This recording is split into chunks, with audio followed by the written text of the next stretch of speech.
I've unmuted the stream and I cannot hear you.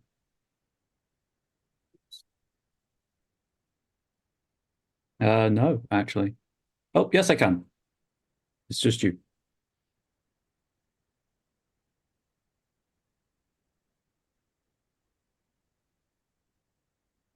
Travis apologizes, audience. Tech is happening live. Always does. Sorry about that, folks. I used this setup not 12 hours ago while we were streaming the world below. Mic was fine. Apparently, it just changed its mind overnight. Who knew? Um, all right. So, as I was saying, thank you for stepping in there, Ryan. As I was saying, welcome to the Onyx Path Twitch, where today we are gathered for Exalted Essence, Episode 1, our series, The Wyld Hunters. Our players will be playing a group of Dragon Bloods, beginning their tale with a wild hunt. And then we'll, of course, see where things go from there. But before we get into that too far, a couple things I want to make sure you are aware of. First of all, in case you have missed it, we are currently raising money for Mythic Shards for Scion over on BackerKit. Mythic Shards is a collection of alternate realities that you can use for your Scion game. Has things such as After the End, which is a post-apocalyptic setting, or Four Color Heroes, where your scions are superheroes, or even Space Odyssey, where you have scions in space. So it's a wide variety of alternate tools that you can bring into your Scion game, breathe new life into your setting, take it in wild and interesting directions, and all that is available right now over on BackerKit. It's already funded. As you back, you get access to the manuscript and help us achieve more stretch goals. Maybe we can even unlock more shards. Who knows? We'll have to see where it goes. So head over there, back it if you've not yet done so. Also, want to remind you that Exalted Essence is currently available in POD and PDF over at our partners over at DriveThruRPG. It will be in your friendly local game store very, very soon. And if you backed Exalted Essence over on Kickstarter Backer Kit when it was crowdfunding, check your Backer Kit because you should have a shipping number either now or very, very, very, very, very soon. They are shipping out. And to answer Rivka's question in the chat, yeah, it'd be like Shattered Mirrors, or if you're a fan of second edition Exalted, Shards of the Exalted Dream was a similar project to the Mythic Shards. But now that we have paid the bills, let's go ahead and meet our cast. We'll kick things off with Bliss. If you could please tell us who you are, what you do, who you are playing, your pronouns, their pronouns, and anything you would like to promote. Hello, everybody. My name is Bliss Steele, pronouns she, her. My character's name is Cessus Telrea Penumbra, also she, her. I am a streamer on spicy sites. I play video games, and I also do some tabletop RPGs, including Loot the Bodies, which is every Monday. Anything I want to promote, just go to my website as long as you are over 18, blissdeal.com, to see all of my links and to join my streams. Rock and roll. Thank you so much, Bliss, for being here and taking time out of your schedule. We love to see you. We love to have you here. Thank you. And you said your character's name, but can you tell us a little bit about them? They are like, what aspect are they? What's their elemental tie? She is a water aspect. She is a spy, sneaky, thiefy ranger type that likes to use her bow, and also has a jaguar, which is a shadow god sponsored kitty cat. Love it. Awesome. I look forward to seeing her in action. Next up, Michael, please give us your pertinence.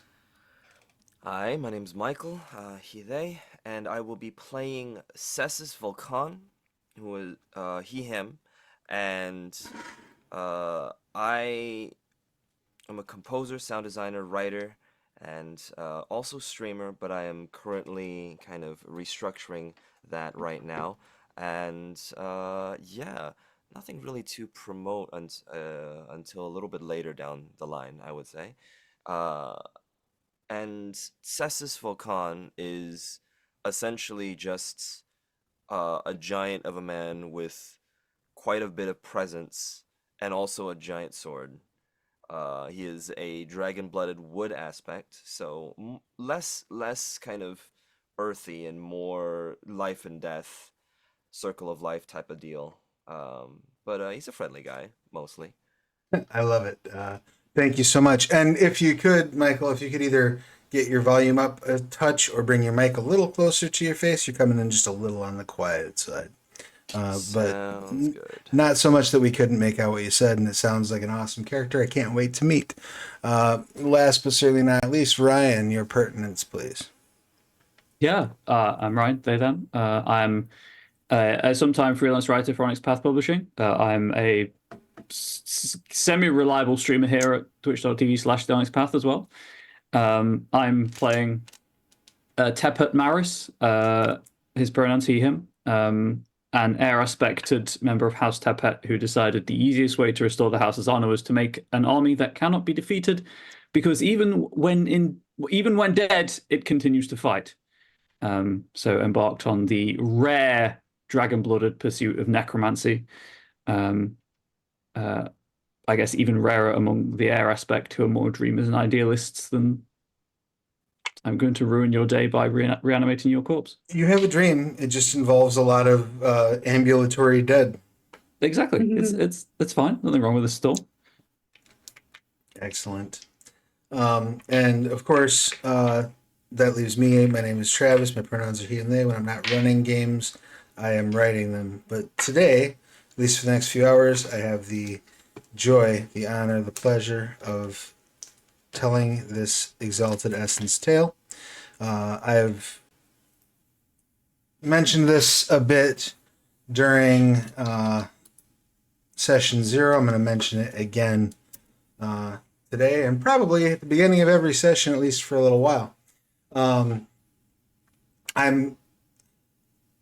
I love Exalted and have a lot of fun with Exalted. I am not by any stretch an Exalted lore hound, and I am.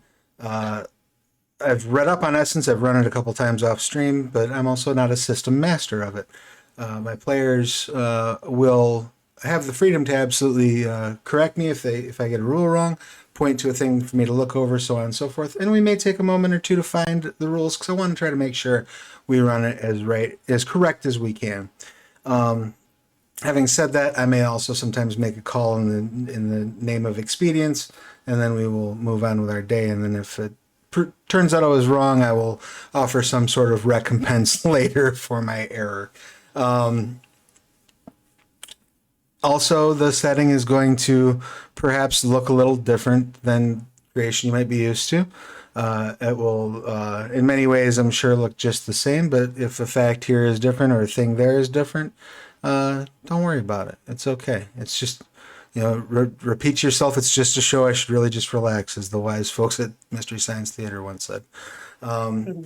Having said that, let us get into our tale, which begins, as many tales of adventure do, on a boat. Or perhaps a couple of boats. How many soldiers in total are traveling with you among your various battle groups? I have over 1,000. I guess an entire legion. Over 1,000 soldiers with me, but spread out over a couple of ships, and not all of them will be following me at all times for your sanity. Sure. I'm more than capable of creating my own anyway. So. Well, and this is only, that head count is only the living soldiers in your service. Is that correct? Yeah. Yeah. All right. Yeah. My ablative armor, it only exists until the end of the scene if cast during daylight, or the end of the session if it's cast at night. So that's an ad hoc army. I Excellent. was about to say I was scared if it was like an entire legion of like bloated corpse soldiers, and I was like, that smell is not gonna be great. I mean, technically, I can conjure up to a size 5 battle group, which is over 1,000 strong of corpses if they're present in the scene. Oh jeez. So Jeez. the operative word is if. So you have to just make sure you create a lot of bodies first. Yeah, Right? yeah.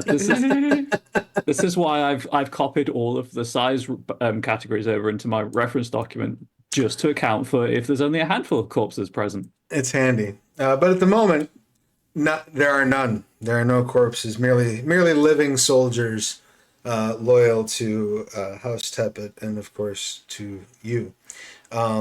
Did anyone else have a battle group that's traveling with them? Nah, I'm a lone wolf. Kitty cat. Excellent. Considering that I know virtually nothing about ships, we're going to just go ahead and assume that there are three of them that your group is traveling on. You are sailing from the westernmost tip of the Blessed Isle, headed to the island of Wujian. And while or your reason for heading there, effectively, is that you have been requested. There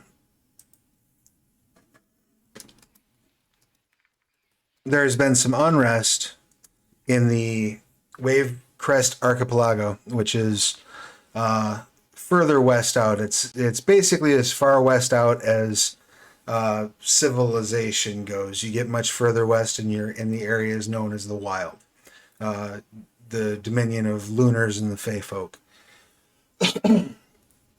But it seems there's been an upstart, some sort of the beginnings of rebellion out in the Wave Crest Archipelago. And this is of particular interest to the satrap ostensibly in charge of Wujian, Sesis Namoya.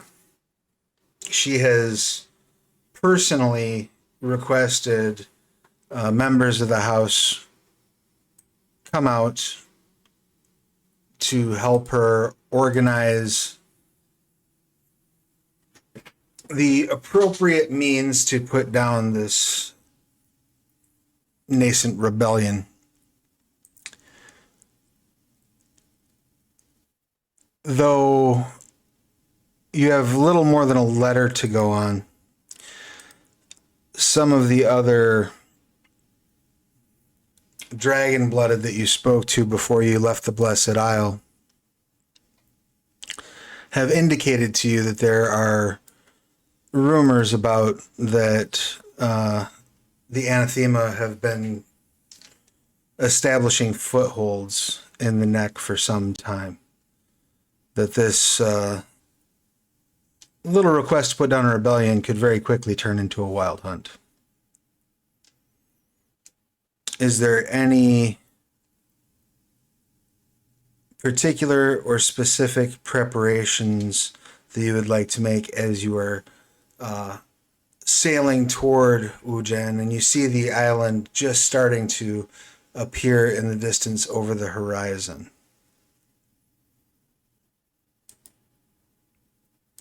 I would be familiarizing Telraya's panther with Brock and my. Right now, it looks like a normal bear, but it never seems to eat or sleep. Excellent, excellent. Just so that there are no misunderstandings in the field, so to speak. Yeah, we can do a little nose to nose. Sniff, sniff. Wonderful.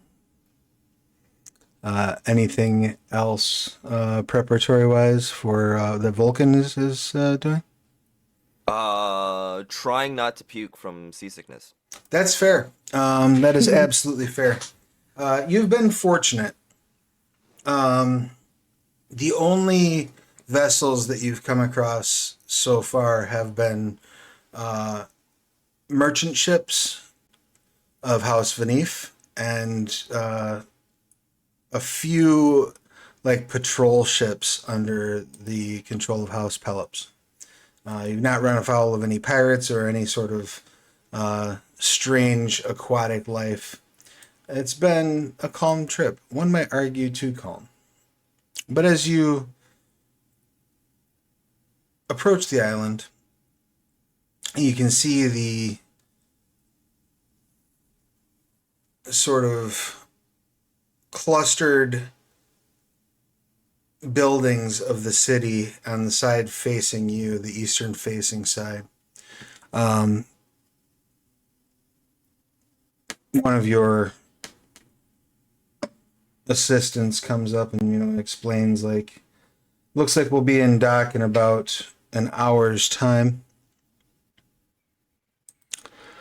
According to the summons, we have directions that should take us to Nemoya's manse once we've landed.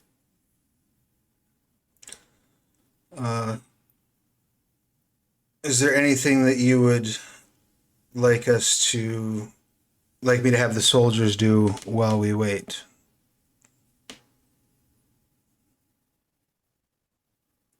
Form a cordon, keep the peace, ensure we're uninterrupted. Very well. Will we be accompanying you to the manse, though? I look out over the assembled soldiery, and seemingly at random pick out like 3 guards for each of us to accompany us to the manse. All right. That works for me. You land with, again, no incident. The actual docks themselves are bustling. It's very busy. The port is massive. Takes up probably about a third of the coastline of the island itself. The majority of the ships that you see here at the moment are Imperial Navy. You see multiple guards patrolling the dock. The guards are wearing the colors of Cessus.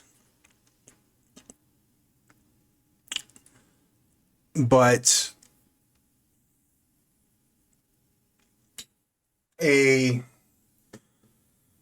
sort of, I wouldn't say cursory glance, but kind of as you look around and familiarize yourself, and as your soldiers pour off the boats, some moving inland to find food and drink, some just sort of taking guard posts at where you've actually docked. You kind of notice that the guards who have been staffed here maybe seem a little lax, or perhaps spread too thin. There is ample dock and not nearly enough enforcement. It becomes very clear to you why there might be some spikes of crime in the area.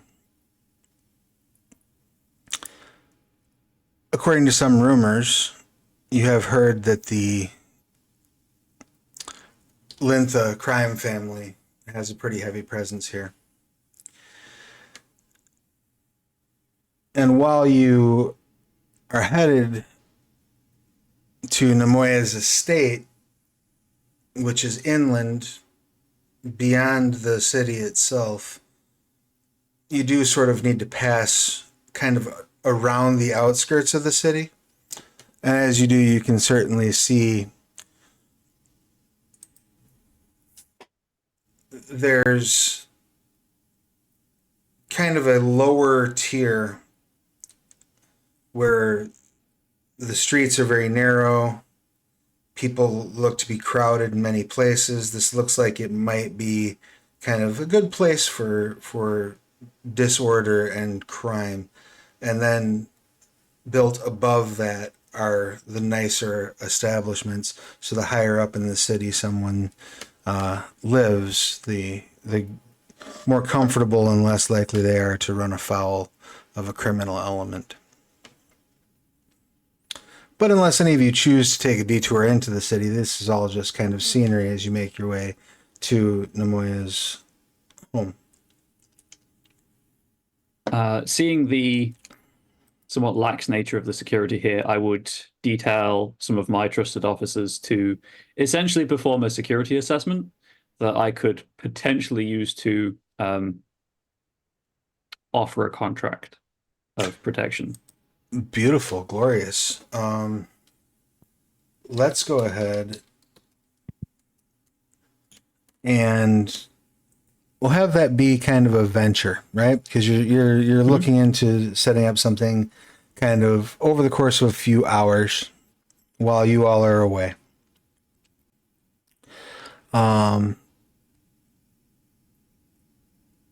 You're going to be effectively trying to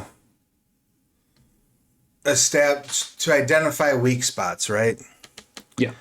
So there's a couple ways we could go about this. We could focus it on your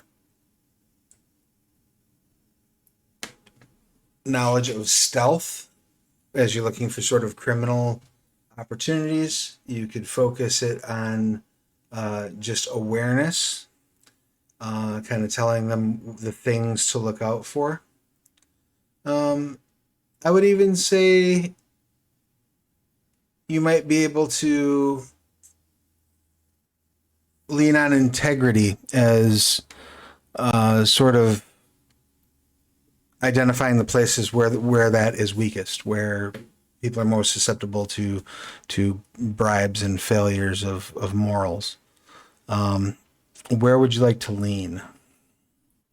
My personal interest is more in integrity, but I feel in this instance, because it is not my house's land and we'd be moving into it, not to occupy, but to have a presence there, I think awareness of just the general lay of the land makes the most sense. Sure, that sounds good. So let's do awareness, and we're going to assume, because you're really only taking a handful of guards with you, you're going to be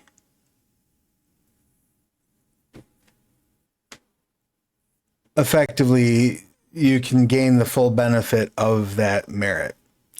And you have command as primary, correct? Yes. So I believe, if I'm not mistaken, Their drill gives me a success modifier of 3 for ventures. yep, excellent. So then let's go ahead and have you give me that awareness. Let's have you make it at, we'll say, difficulty 4. You're trying to gather a lot of information about an area that you're not intimately familiar with, and nor are the soldiers that are acting as your eyes. Is it possible that I'm around the area that I can kind of overhear what he's kind of doing? Sure. I mean, in terms of this landing scene, we can assume that you are all in whatever level of communication you choose to be. Yeah, I'm not trying to hide it. I'm like, Yeah, and if that's the case, I'll just kind of offhanded remark and just be like, yes, well, without your soldiers, this place is lacking in security. I could go and talk to the guards. Most of them know me. And could I offer some sort of assistance by using my kind of would you say it would be my secondary influence or tertiary contacts to talk to the guards around the area to see if I could give them a little bit more insight? Do you have a defined area for your influence, I guess would be the question. Secondary influence, I forgot it was how much. Let's go with the area of influence was around Cess's territory at this point. Okay, yeah. So I mean that fits. This is a Cessus controlled setter app, theoretically. Therapy, I should say. So yeah, I would allow you to go ahead and offer the dice bonus of that secondary merit, which I believe is 2 dice. Is that correct? Yes. Because you're basically lending your, rather than doing anything specifically yourself, you're lending your Yes. name to the affair. So that'll add an additional 2 successes.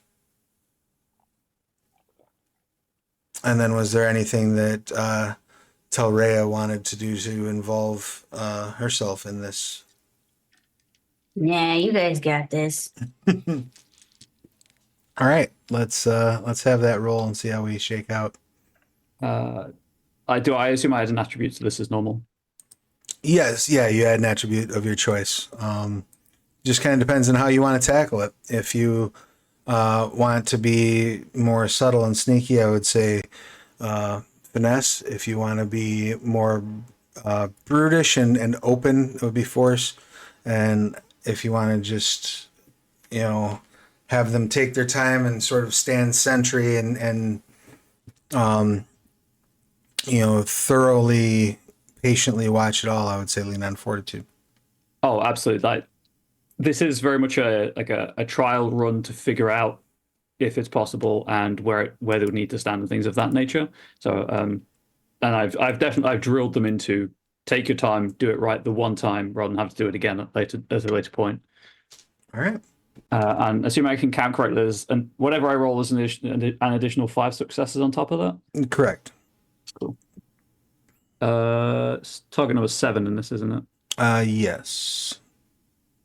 That is good because that is 8 successes, 3 on the dice, and then the 5 bonus successes from my legion and from my companion's help. Beautiful.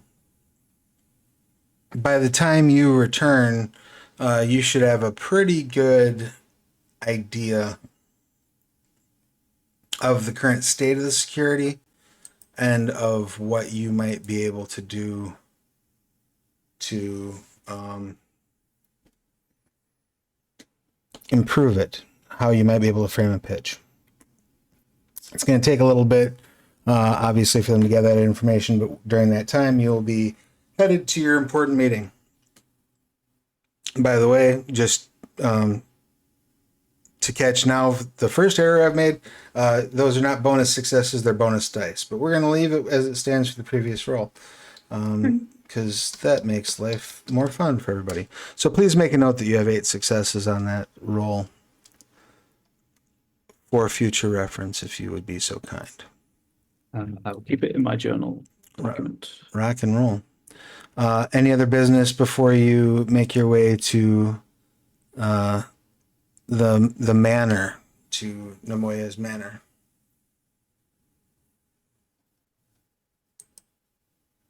I've completely forgotten to write down where we are. Could you please remind You're me? in Wujian. That's it. Yeah.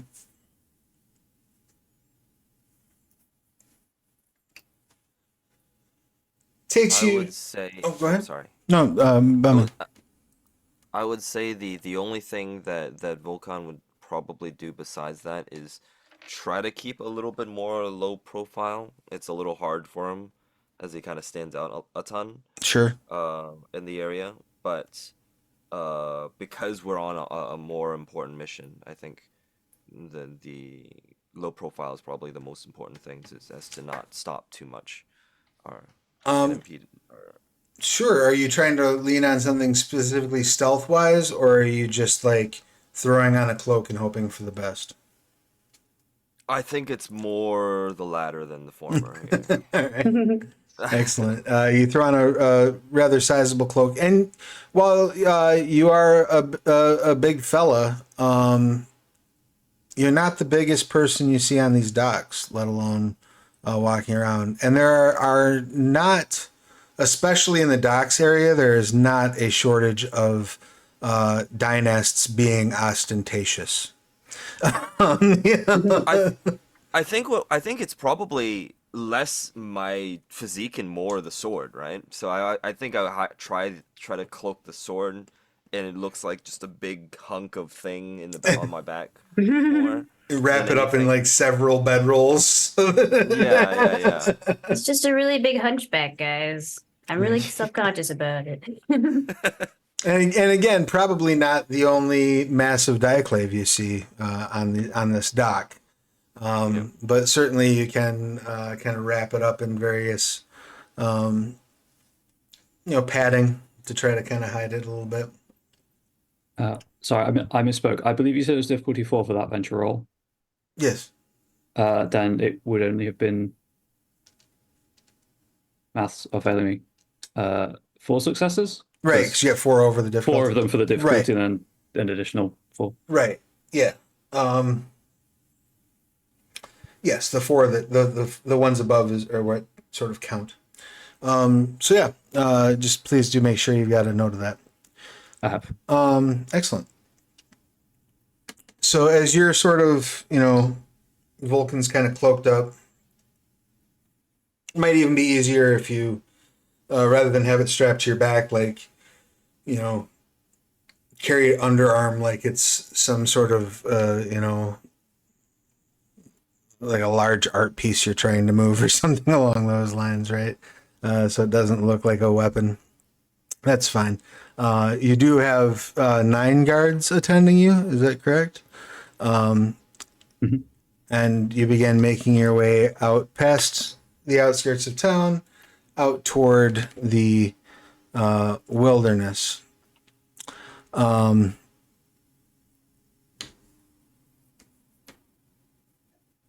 You see, so it takes you probably about an hour on foot to get out to the manor. The area is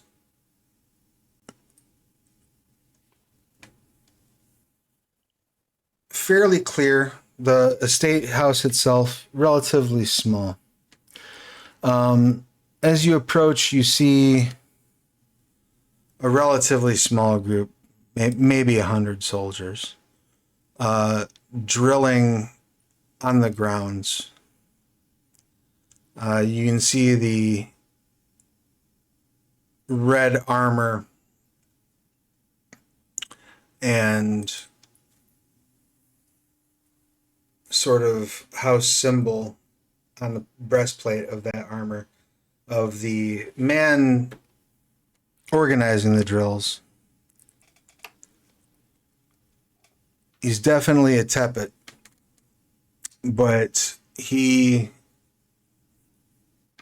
when you get probably about 50, maybe 40 yards from the group, you can tell that he's swaying a little bit as he stands. And the guards or the soldiers that are being drilled are sloppy, to say the least. Are we still at sea? No, No, I'm just as in character, kind of looking at them swaying around. Perhaps he is. Will our path take us past them? Oh yeah, absolutely. You're basically gonna have to kind of not go quite through them, but go directly around them to get up to the house. I will look at. I clearly have the one of my high-ranking officers as my bodyguard, because why wouldn't I? Sure. Right. And I catch their eye, and then just like head nod to the at best intoxicated drill officer representing our house. Deal with this. It is a stain on the house. He nods and walks over to approach. As soon as the Tepet commander hears your guard approaching, he spins and looks over and says, "Ah, the new blood has arrived. It's good to see you. You're expected. Guards, take a break. get yourselves some water. Some black coffee. Maybe stretch a bit. He turns back and says, the satrap awaits you. He reaches into his armor and pulls out like a flask and starts unscrewing it. Your guard kind of raises an eyebrow at him and bows his head slightly and says, forgive me for saying as much. Thank you for the hydrate. He says, forgive me for saying as much, but you seem like you may have mistakenly, no doubt, had a bit too much wine this morning. Oops. The Tepet places his hand on your guard's shoulder and says, I assure you, boy, there's no such thing. Slaps him twice on the cheek. Now go see your master before I show you just how drunk I'm not. Dang. I will approach. I am this boy's master. No, you send a commoner to come and speak to me. If you have an issue with my conduct. I have an issue of your representation of our house. Oh, yes, I forgot. We must show off the might and strength of Great Tepet out here in the back ass crack far depths of the nobody gives a shit part of creation, where I have been banished to train these Cessus rejects. You're absolutely right. I should be far more upright in my condition. He takes a big swig out of his fucking out of his flask. Jeez. I see you feel strongly about this. I'm not. He says, you know what? I am pleased to serve the family in whatever means is left to me. Food it is, and I gesture to my bear.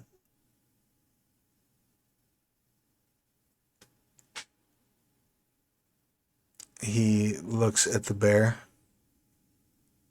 and says, you saying I would be better served to be eaten by that thing? That's how pickled you are, actually, I suppose. I care more about my bear than you.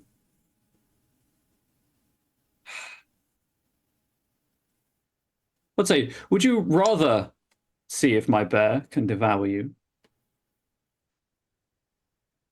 Or would you rather I send someone to supervise you? Send someone. You think the house can spare someone to come and do this job? I'm here on a loan, frankly, because they couldn't find anybody else who was willing to take it. So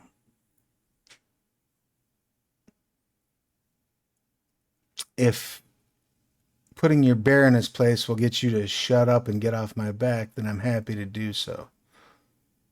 Otherwise, by all means. He nods and says, we're not here to antagonize anybody. And I don't want to see house versus house, internal house conflict right now, as we're on Cessus soil. So let's,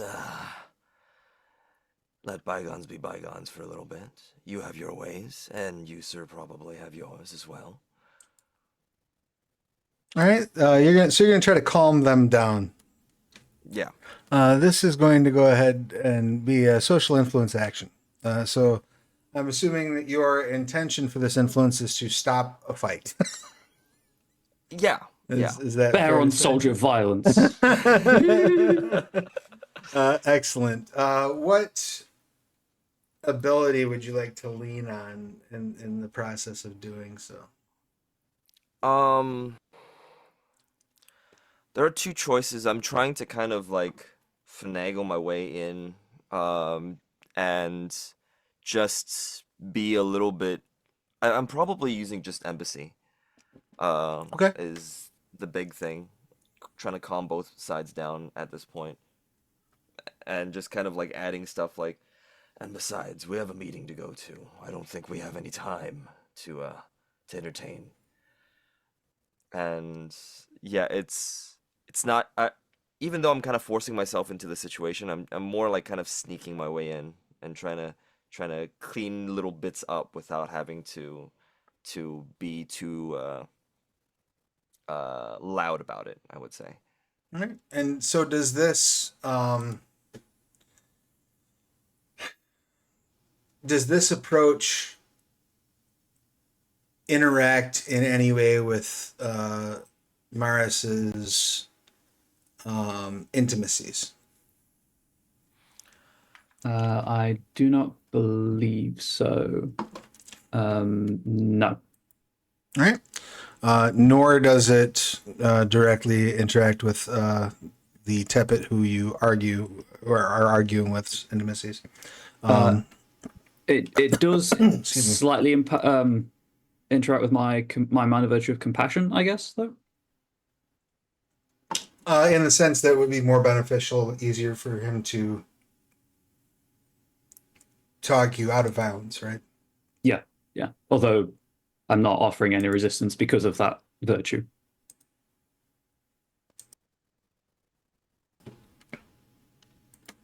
Excuse me, sorry, I had a bit of a cough.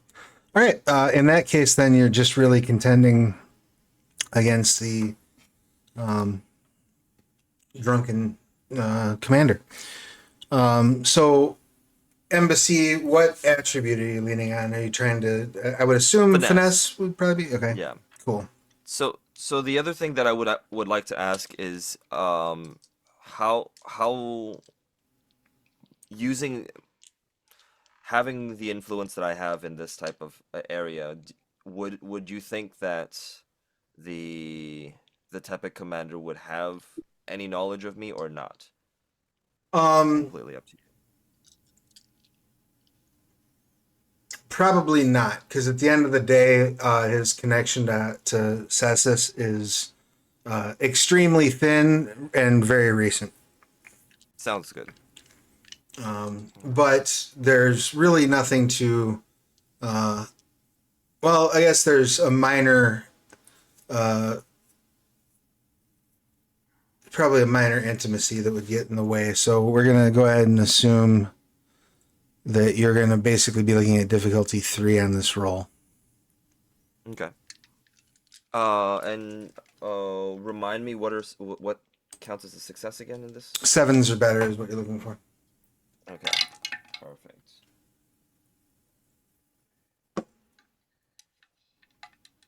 So I have 5 successes, which Nice. That's subtract the 3 difficulty, that would be 2 successes. yeah, 2 above. So in addition to getting him to just back down, are there any other side effects you would like to have here? I'll just offer a beaming smile, and that's that's it. I just kind of want him to calm down and feel a little bit more excited about or feel that someone is grateful for what he's doing in that sense. You see his face, like he looks over at you and you see his face sort of slowly go from like this hardened scowl that is on the verge of drawing his diaclave to a soft sort of warmth that only is achieved by a gentle buzz. Right into a ear-to-ear grin, and he says, "Of course, welcome, cousin," and slaps Maris on the shoulder. "Forgive my ill manner and ill mood. As you can imagine, I've been very dour, but there's no reason I should take that out upon you. My name is Beryl. It is a pleasure to meet you." And likewise, forgive. It has been a long and trying journey, and my expectations of your role were misinformed. It's fine. All will be fine. You're gonna be great. You want a drink? I will take a proper drink, and I will swig. Excellent. Beautiful. All's well. I believe the lady of the house is awaiting you up on her sort of forecourt over there. Right. Business then. Best of luck. As we make our way through, can I subtly bump into him and pickpocket his flask? Just, just in case. In case he wants to go back to it, he'll just be like, what the? You can. Doing so would require a stealth check. Now, correct me if I'm wrong. Don't you have a stealth excellency as well? Yes. If you wish to use it, you can do so. It would require you to spend 1 mote of your essence, and then you would add your stealth again to your dice pool. I'll save the mode just in case. I think I'll be all right. All right. Got So 5 in stealth already. stealth and finesse, then, I guess, is where you're going with this? Yeah. All right. You may go for it. I will see if he notices. Chances are good. He probably isn't going to notice a whole lot. That drunk tax, the drunk difficulty. I had 5 successes. Excellent. Let's see.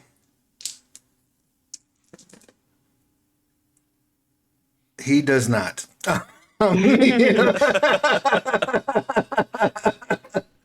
Yeah, you bump. Oh, excuse me. He says, oh, Sorry. there's no problem, of course. And are you wearing any indication that you are House Cessus?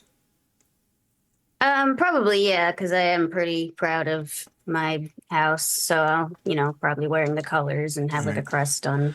Yeah, somewhere. he kind of bows a couple times. Terribly sorry. My fault. My fault. I'm clumsy. Too long since I've been on the battlefield. You'll be okay. You are clearly able to pocket his flask. Yoink. Knowing how long have we been traveling together? Well, since we are technically of the same house, would I have just known that when she bumps into people, something tends to go missing? I mean, I would assume, unless Telrea would prefer to keep it very secret, I would assume that her traveling companions know of her sticky fingers. I would guess. Yeah, I'll just Toraya bumped into somebody again. What was it this Yeah. time? I'll just continue walking, but muttering under my breath like, "Oh, he'll be all right later. Yeah, for sure." Just continue. You make your way up the hill to the house itself. Out in front, there's extremely well manicured shrubberies around this front courtyard. It creates a perimeter, but there are also what appear to be sculptures that represent various stages of the Scarlet Empress claiming the realm defense grid in almost like 5 stations of this tale told in topiary sculpture. There is a table. Looks like there's room to seat 6 sitting in the center of the area. And Nemoya sits at that table. She has tea service laid out. She is dressed in the colors of the house as well, in a robe.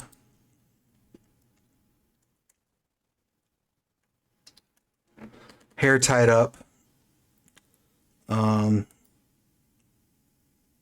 She has, next to her tea and whatnot, there's a closed fan sitting next to her, you assume, is probably a war fan. And I imagine. What? Sorry, I was going to say. I imagine at some point on the journey, I would have asked that either Tellaraya or Vulcan speak with her, purely because they're of the same house, and it cuts down any potential misunderstandings. Oh, sure. That makes sense. So who would like to, I guess, begin the question? Red and black, by the way, are the Cessus colors. Who would like to speak first? She stands up and says, "Please, welcome. Have a seat." Yeah, I'll address her. I'll, you know, do all the necessary, like, bow or whatever it is. Your Excellency, kind of such. Yeah. Hello, we are here.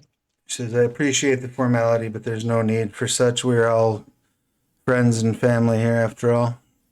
Have a seat. Have some tea. Would your guards like anything? Can I get some meat for your bear, or for And your the cat. or for your jaguar?" Sure. How hospitable of you. Thank you. I appreciate the offer, but my companion's stomach has not been reliable as of late. I fear it was the sea journey. Oh. Yes, it's damned waves. I'm not a fan. She claps. See to it some raw meat is brought out for the cat. One of the servants bows. Anything for the guards? Drinks? No? I allow my guards to. I give them some autonomy. I allow them to say if they wish refreshment or not. They nod. That would be beautiful. Thank you. She turns to her servant. Servant looks like he's about 120 years old. Says, "Please make sure that they'll have fresh water and brandies." She nods and walks away. Nemoya says, "Well, I can't thank you enough for making the journey. As I mentioned in my letter, we are in rather dire straits with the wave crest, potentially threatening the entirety of the neck. A exalt has risen in the wave crest archipelago. I received a missive from the Feathered King, sort of the, I guess, ruler of the region, obviously beholden to the satrap, but they're the one who manage their local government. They have told me that this woman has been gathering disaffected, raising up a small army and claiming that she holds the key to salvation for creation, if only the peasantry will follow her.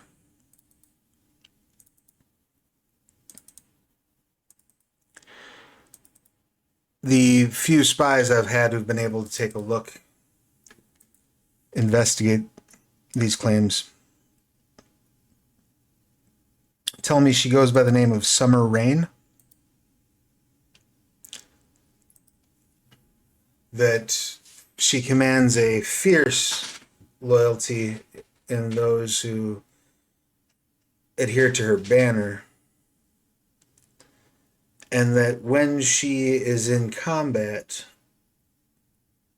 strange energies, a cast mark unlike anything I've ever heard of from the anathema, makes itself known, devoid of color, and carrying strange images in her anima, as if projecting scenes from legend. I don't know what form of abomination she is, nor do I care. What I do care about is that she and this rebellion be put down post haste. So I've invited you here and to ask you to engage in a wild hunt. As you've no doubt seen on your way in here, Vanif and Pelops are too busy dealing with their various business ventures to be bothered with one single upstart. And frankly, I don't find any of their representatives that are currently in the city trustworthy, let alone worthy of a wild hunt. My own soldiers are vastly diminished, as most of the legion that was assigned to this city has now been reassigned to various other Cessus holdings, leaving me a total of 150 soldiers who are not already spoken for in the process of guarding the city itself. Why? Why? Because the house feels that our hold here is so secure that we needn't worry. I don't agree with that assessment, and I've made my complaints known. But I was told to be patient.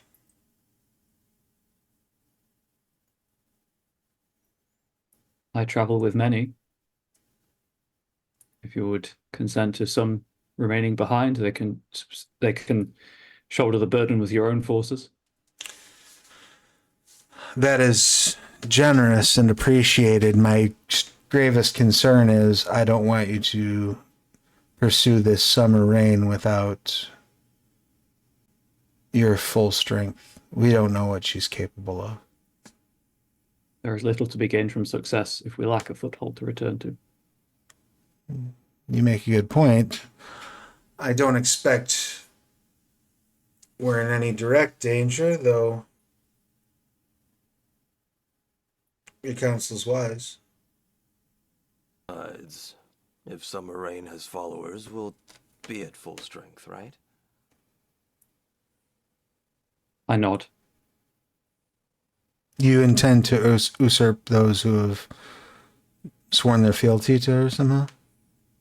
I have my ways. Indeed. I've heard tales of your exploits at the heptagram. Congratulations on completing your studies. I give the perfect angle of respectful bow.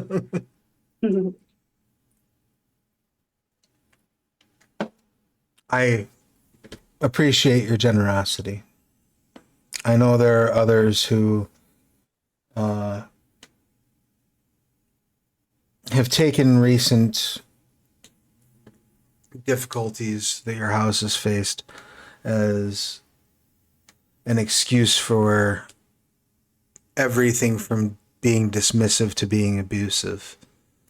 But it is my experience that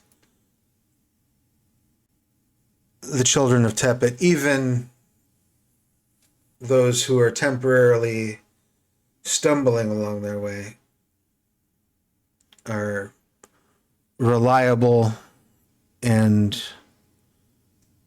the greatest ally one could request in times of true need. I bow again with the compliment. We shall rebuild, and our friends will not be forgotten. And nor shall Cessus forget the efforts that you have put in these times, particularly here. Let's get this. If you're willing to leave behind some soldiers, beautiful. Then let us get this wild hunt underway. The quicker we can dispatch with this summer rain, the quicker we can move on to brighter futures.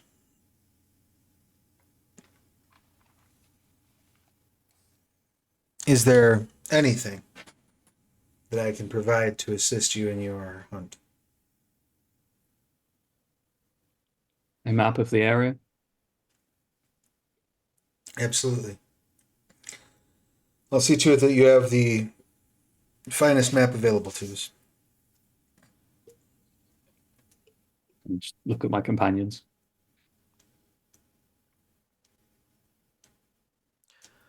Well, some sort of rations, or at least a decent meal before we set off. Oh, of course. I will ensure dinner is prepared.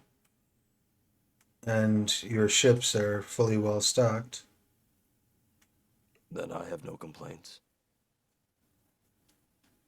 And for you, Tilrea.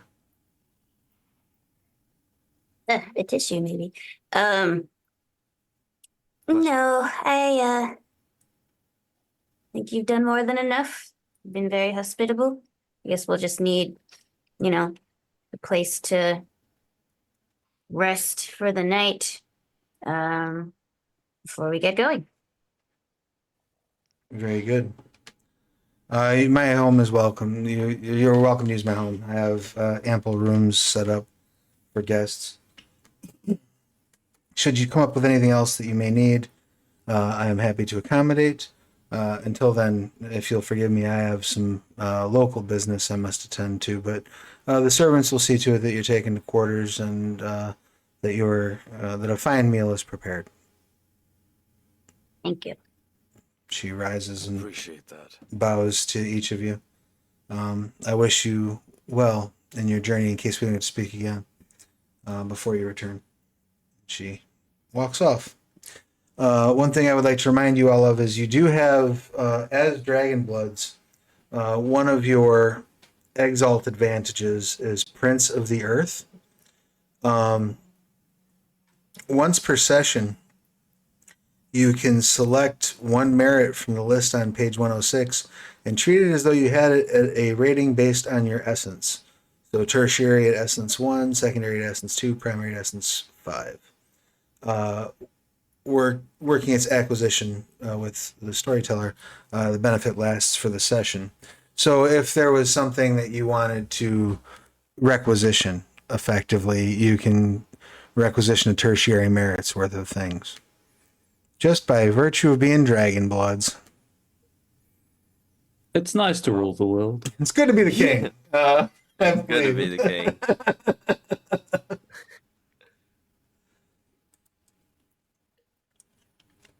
Nice. So yeah, if anything springs to mind, by all means, let me know. We can also assume, I have no objection if you all have no objection with assuming that you have requisitioned what you might need to requisition, and then later on in the story, having you be like, that tertiary merit, here's that artifact I wanted. I'm fine with that. I'm also fine with it carrying over into the next story or the next session if we don't resolve the whole story in this session. Sound fair? Yeah. What if I Absolutely. wanted like a cool magic short bow that adds damage or something? Yeah, you could have a tertiary artifact. So that would be in case of a tertiary artifact, that would be more like a quiver full of arrows that would add a +1 to damage, because the tertiary artifacts are minor basically. Yeah. But you could Middle one certainly do that. Yeah, a quiver full of arrows that adds +1 damage to your bow. Okay. Yeah, they get you some jade arrows. Fancy. So you can go ahead and make a note of that. How about for Maris? Anything in mind, or are you gonna hold off? I think I'm okay for the moment. Nothing immediately springs to mind because like I have the rifle, the the flamethrower rifle, so I assume I have enough fire dust for that for at least a couple of skirmishes Yeah, already. you're good to go. Plus, there's fire dust on the ship for their cannons, so you could always just grab a cup of fire dust here. I'll be anything for Vulcan. Nothing. So how would Hearthstones work? Would I have to like spend the tertiary, uh, every session if I had like a gem or something like If that you that were I could like slot borrowing, into? like yeah, if you were like requisitioning a Hearthstone that you're gonna slot and just hang on to it, Yeah. I would be okay with you just being like, yeah, that's my use of this advantage until I turn it back over to who I borrowed it from. That's fine by me. Okay. Yeah. Nothing right now, but it's good to note. Yeah, yeah. Maybe keep an eye on some potential Hearthstones. Yeah, yeah, yeah. All right. You managed to rest up. Are you going to send any communication back to the soldiers that are at the docks, or just expect them to kind of wait until you get back? I would send orders for the ranking officer to choose a couple of companies to remain behind to strengthen the ambiguity of the English language. To strengthen our hold here, it's up to the officer to determine whether that means Tepet's hold or the realm's hold. You want me to take care of them? Reading between the lines, it's a coup now. Okay, fair enough. You do note as you are making your way inside, the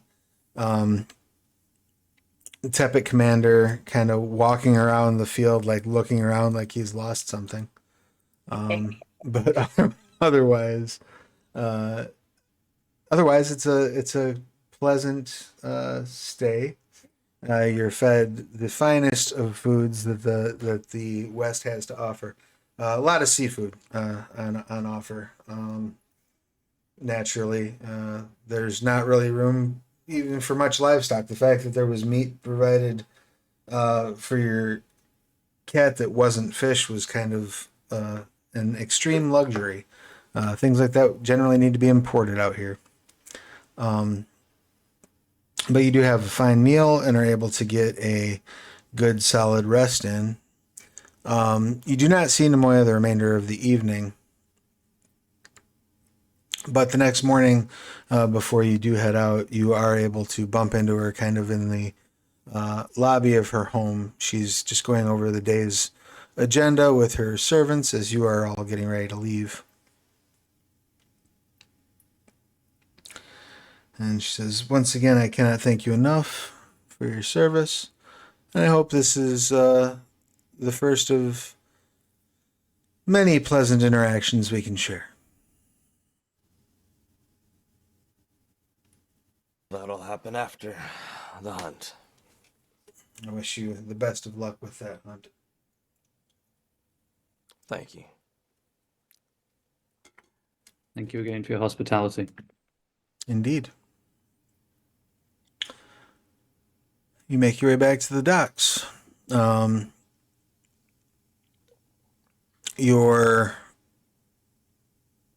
We'll say, so I guess like how far down do you want to reduce your group? Do you want to take your battle group down to a size 4? Yeah, I'll just halve the Legion. All right. Excellent. Are you going to take all 3 ships still, or are you going to condense it down? With having the Legion, you could conceivably squeeze all of your folks onto one boat. That has pros and cons to it, of course. Yeah, I guess I would leave one boat behind and take 2. Okay. Cool. You hop on, split up your Legion. Everybody gets on the 2 boats that you are taking with you, and you begin making your way toward the Wave Crest Archipelago. It's about a 400-mile sail to get there. Do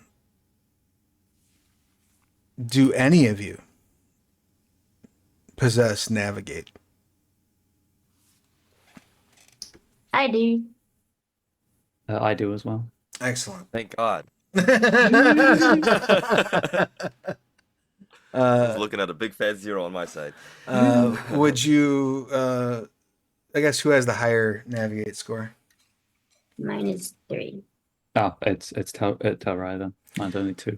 All right. So what you can do, if you'd like to work together to try to find the best route, I just want to bring up the teamwork action real quick because there's one thing that we did overlook last time, is remembering that you are dragon bloods. You get to add an additional die to all teamwork efforts. And that brings up the second thing, which is as you're beginning a wild hunt, are you going to swear an oath of loyalty? Because if you become a sworn circle, then that becomes a +2 die benefit that you get for teamwork. I'm good too. Yeah, I would say so. I mean, I think on the ship, I'll just kind of look to the two of them and just be like, we've been traveling for quite a while, right? Know each other's ins and outs, and what makes us tick and whatnot. I feel if we are to do this correctly, and also deal with whatever threat this summer rain is, I would swear my loyalty, specifically to make sure that the two of you are safe as well. Not just to the objective, but to the group.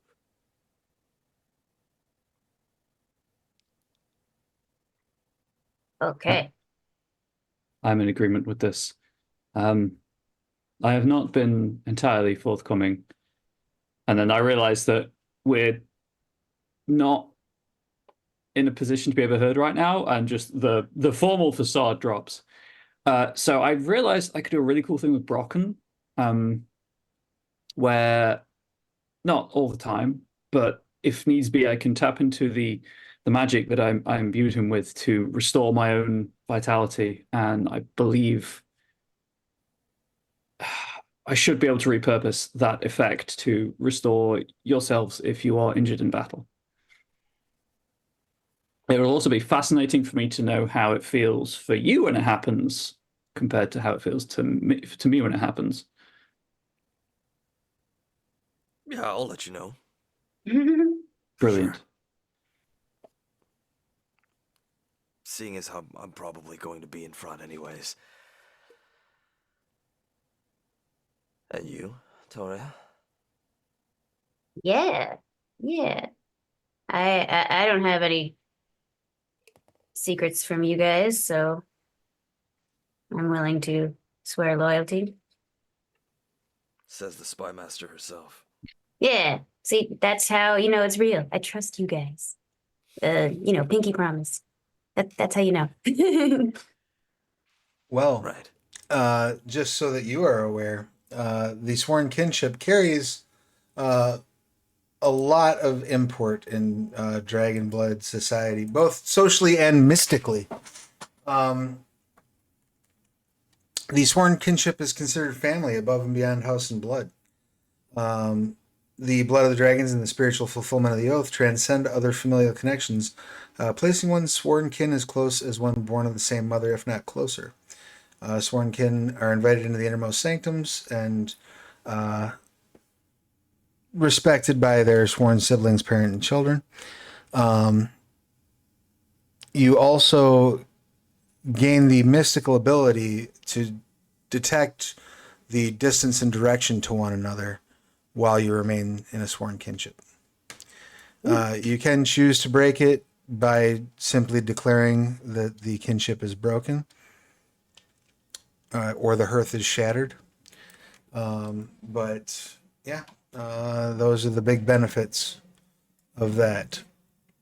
As an additional benefit, if either of you become sorcerer initiates, specifically sorcerer initiates, one of my charms would allow me to grant you. Oh God, where is it? I can exchange power granted by you to me into will, which is the spellcasting resource, or give will to you as power in place of power.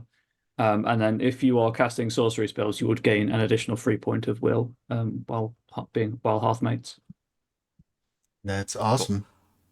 And also noting the reference to what this is, I will go ahead and take out small little like wine cups, pour the wine, and say something along the lines of, "We may not have been born on the same day, the same month, or the same year, but here's to hoping that we die on the same day, same month, same year." And kind of raise my glass in kind of the sworn kinship oath. Here, here. I will match the toast. Excellent. Now, are you toasting with the wine, or are you toasting with the flask you stole? Sorry. Might add a little bit. It's potent stuff. It's good things. All right, excellent. You have sworn the kinship that do keep that benefit in mind and keep me honest about your possessing of it. And then in terms of getting to where you're going, the way this will work is, so in teamwork, the person who is doing the assistance rolls against the base difficulty. So you would be rolling, for Maris, you'll be rolling Navigate. It's going to be a difficulty 3 roll. What would you like to pair that with attribute-wise? I mean, ideally Fortitude, because it's my highest. Sure, that works. So it would be kind of my long hours at the studying at the heptagram just have given me patience beyond that of most people to monitor the weather and the waves and the coastline, and I know how to read a map and how to consult charts. So it's more just like a tireless vigil over where we're going and ensuring that we're on the right track. Excellent. Let's get that roll, that Navigate plus Fortitude, please. We are looking at only 2 successes. Okay. So your effort is not sufficient to add any sort of benefit, nor does it penalize the principal actor. You just weren't able to find anything particularly useful or assisting. But Telrea, you may absolutely roll your Navigate. And what would you like to pair that with? I guess finesse. That's my highest, I'm good at navigating a boat. It takes a little finesse, Sure. Give it a shot.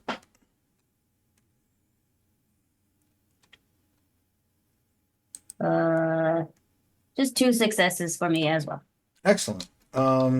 So you're sailing along. You know you're headed in the right direction. You know that things are,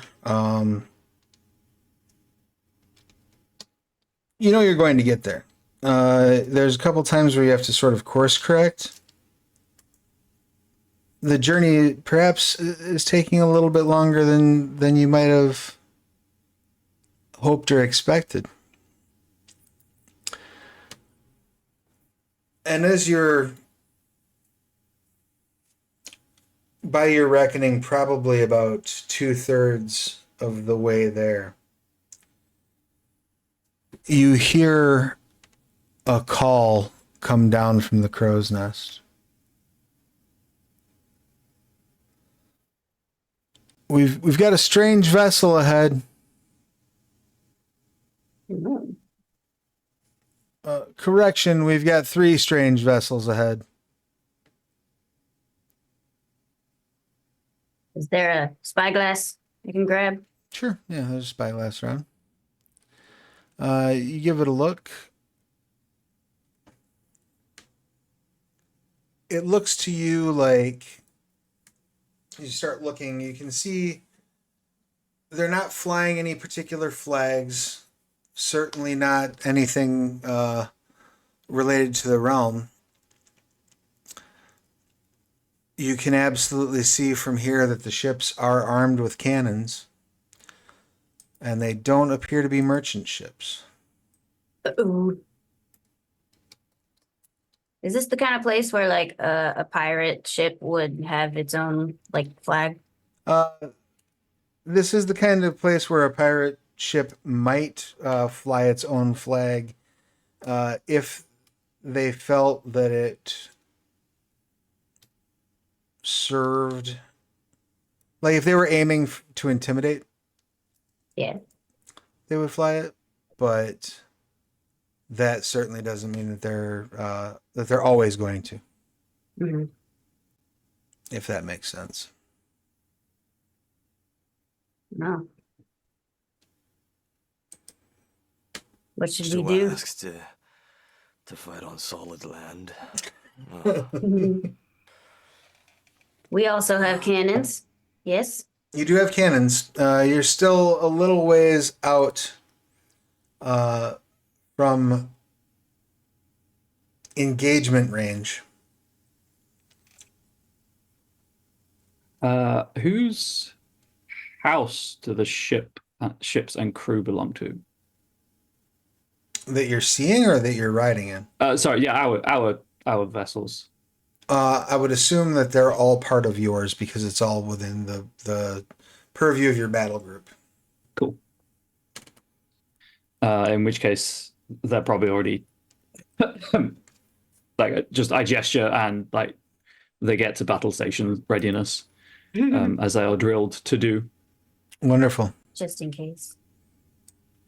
So is your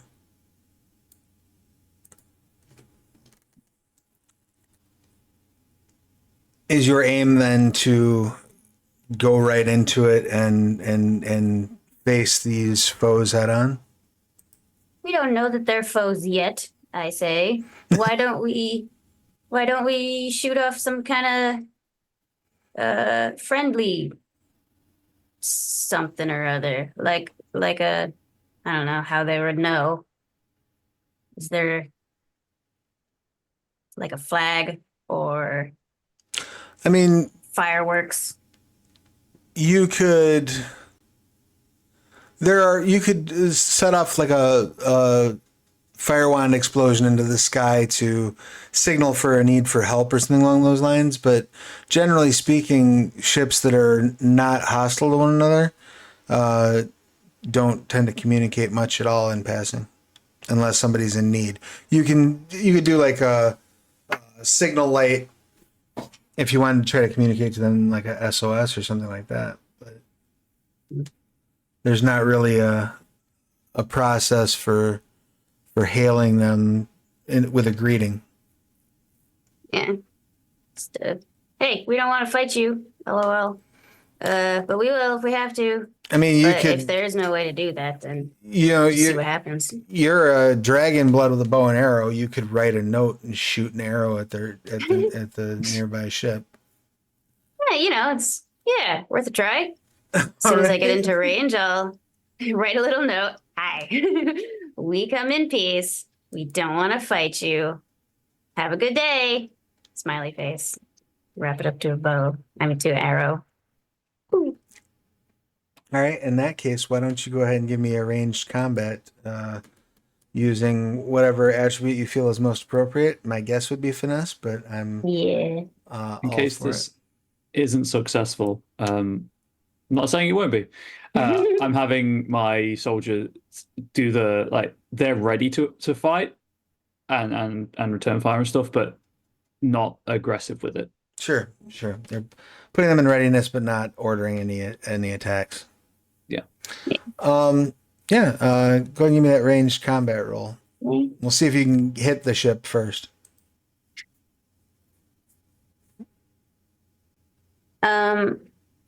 Do I add anything for the accuracy or anything like that? Or So your accuracy, I believe, is an additional die. Yeah. It's additional successes, actually. I was literally just looking at that page. Is it? Okay, cool. Yeah. Yeah, both accuracy and damage are just additional successes. Beautiful. So yeah, Good. those are just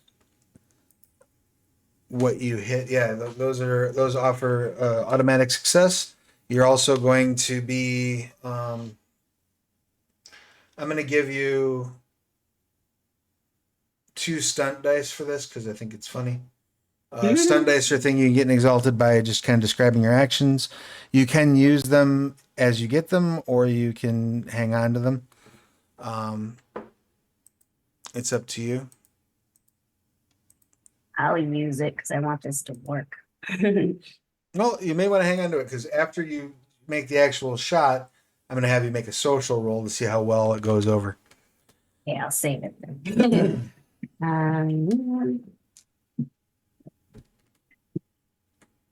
All right. So 4 successes. Excellent. You have landed the arrow exactly where you wanted to on the lead approaching ship. All right. Let's see what happens. What would you like to? So you're basically saying, "Hey, we don't want to fight. We would like to pass in peace. Everybody be Hope cool." you have a good day. Yep. All right. I would say that probably is going to lean on embassy. Okay. Um, Not very good at that. if anybody else would like to help, you're welcome to do so. I mean, yeah, I'll be like, guys, I'm really bad at this. I'm good at shooting, but I don't know what to say. Help. I'll help write the note. And even though my initial idea was like, I was like, regardless, we could just, if we're going to be the better people, we should just wait for them to pass, and if they attack, then we attack. But since we're doing this, and then I'll just draft up saying something like, uh, we've this, how would I say it? Just along the lines of we mean you no harm, but also just we are currently on a military expedition and are armed and I will say this: it's common knowledge what a wild hunt is. So yeah, you might want to yeah, just. we are on a yeah. I'll just say that if that's common, it's like we are currently on a wild hunt, and please go about your way, as we will go about ours. Something like that. All right, cool. Yeah, if I remember correctly, like pretty much all of the realm is propagandized into like if you're not a dragon-blooded exalt, you are to be killed on sight kind of levels of belief, right? Because of the Immaculate Order. Yeah, like yes, the wild hunt. Pretty much anywhere where the Immaculate Faith is practiced, the wild hunt is like the utmost authority. And yeah, they have Perfect. they have divine right to basically kill anything that's not another dragon blood. So yeah, I'll give you 2 stunt dice on that note as well. So is this going to be a cumulative group effort then, where you're going to roll and then Telrea is going to roll off of that as an assisting, or are you just writing, or were you just going to have Telrea do the shot? And Vol Yeah, can do the writing. you can do the writing, and I'll do the shot, as I already did it. All right, like I said, you can have 2 stunt dice. Whether you use them on this roll or not, it's up to you. Just let me know. Let's see. Let's see. Is this the social role for like persuasion? Yes, so it'd be an Could embassy. I do a teamwork thing?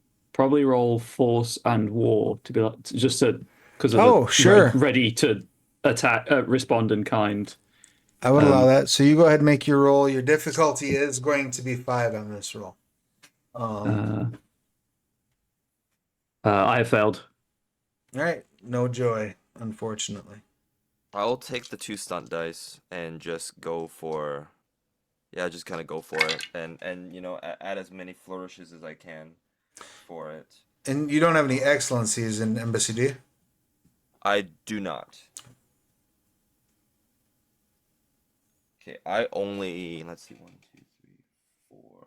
Now remember, also, in case, I can't remember if I mentioned this up top, but you do get double 10s. If you get a 10, it counts as 2.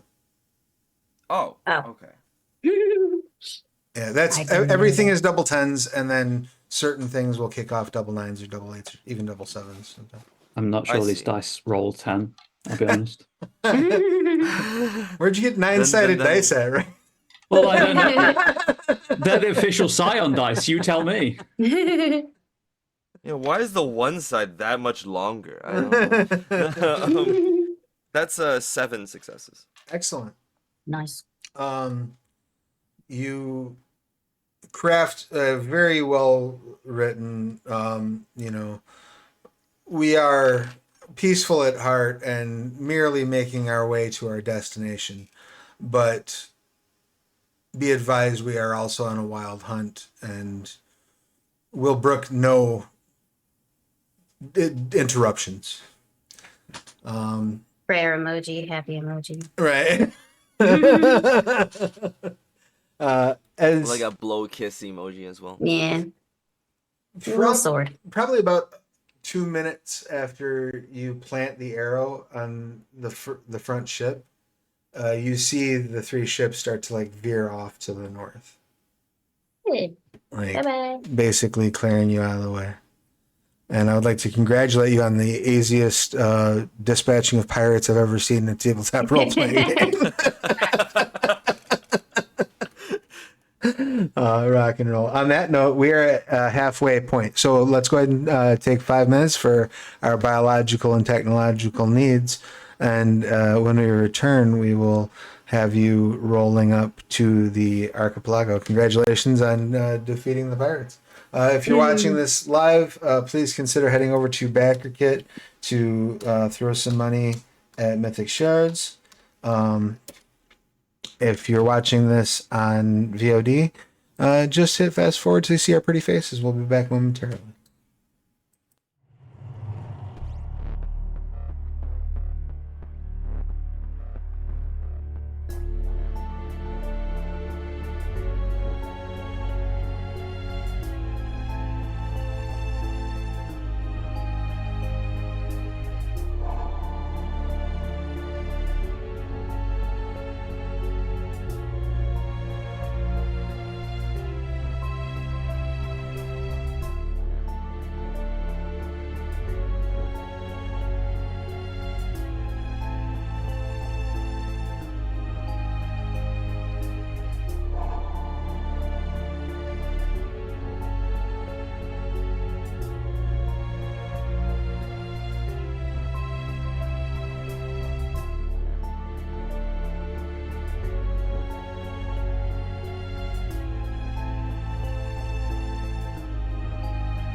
Hey everybody, welcome back to the Onyx Path Twitch, where now my mic does work. Um, when last we met, the Exalts identified themselves as being on a wild hunt to what appeared to be a group of pirate ships that they had sailed in the way of, thanks to some poor navigate rolls. But with an impassioned letter delivered by Arrow, they managed to dissuade the pirates from interfering with the wild hunt, and were allowed to continue on their way. About a day later, you get the call of Land Ho, and you see up ahead the islands of the Wave Crest. The docks here are theoretically controlled by House Pelops. Stasis conquered the Wave Crest archipelago about 200 years ago, but basically traded it off to House Pelops.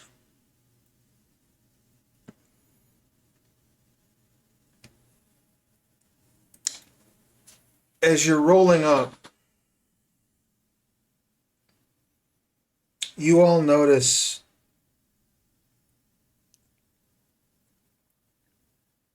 a remarkably small number of Imperial Navy ships docked for a place that is a Pelops Stratopy. You would expect to see at a dock this size, on an island this size, a dozen, maybe 20 naval ships. There are 3 docked here currently.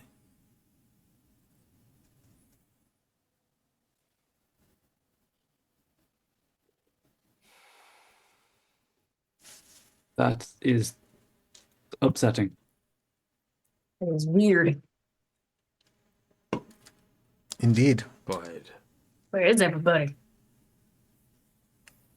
Are there any? Are there signs of life? Oh yeah, absolutely. The dock is slower, and there are ships there that are non-naval ships. Some of them seem to be. There's a couple of like merchant marine ships from House Vanif, probably 2 or 3. You see a couple of, probably a half dozen ships that look like they are indigenous to the neck. So some of the other island nations around there. And you see at least one that you're pretty sure is made out of bones. Probably hails from the territory just to the north of the neck, known as Onyx, which is basically a kingdom of the dead.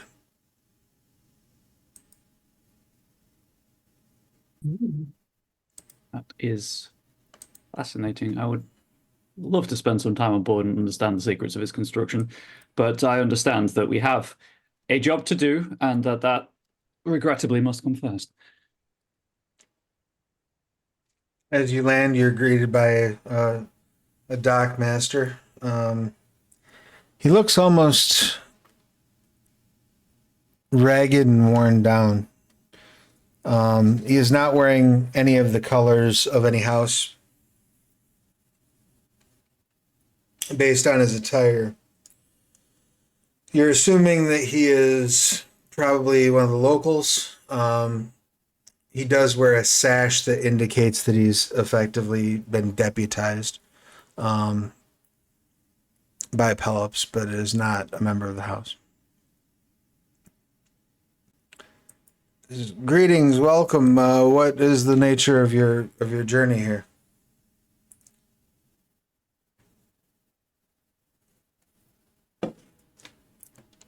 I would turn to look at Vulcan, who appears to be the Yeah, I'm like face of the group. couple days in on the ship. I'm just kind of like still just out of it a little bit. Yeah, where... I'm sorry, could you take this for just a little bit? I'll be back. I'll be fine in a bit. I nod. We have business, wild hunt business. At that, his eyes widen and a look of like joy kind of hops onto his face. And he says, oh, thank you so much. We are in dire straits and badly in need of your service. Whoa. Could you give us more information about the situation? Yes, this woman, this summer rain, started a peasant uprising in the capital. At first, it was only a few hundred, but as she spoke, her passion drew new followers. We've just received word from the capital that the Feathered One himself has bent the knee to her.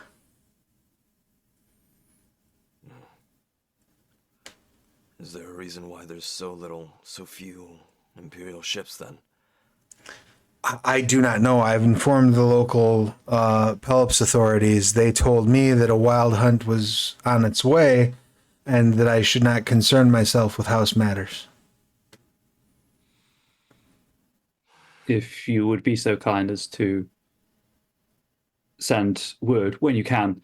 I brought 500 of my house soldiery with me on this matter, and I have no wish to provoke inter-house tensions or inflame them further than they are already inflamed with talk of conquest. They are here simply to aid us in our hunt. I will ensure that the Pelops who remain on the island are aware that you are acting in the capacity of the wild hunt. Pelops who remain on the island, but that means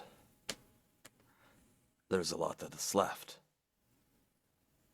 Yes, most of the ships, most of the normal garrison here is gone. They have been gone for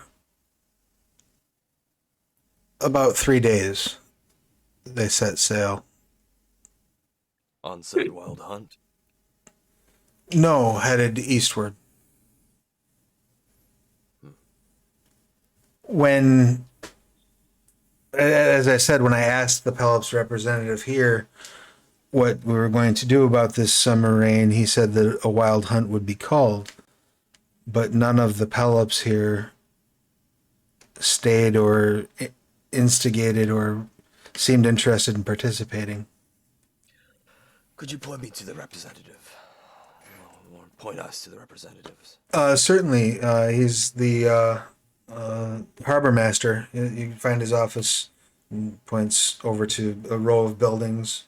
There's various warehouses and such, and there's a little office building kind of in between them that is clearly marked as the harbor master's office.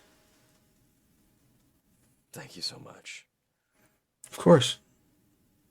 As I turn to kind of head out, I'll just first wait for Telrea and Maris if they have anything to do, but then I kind of want to...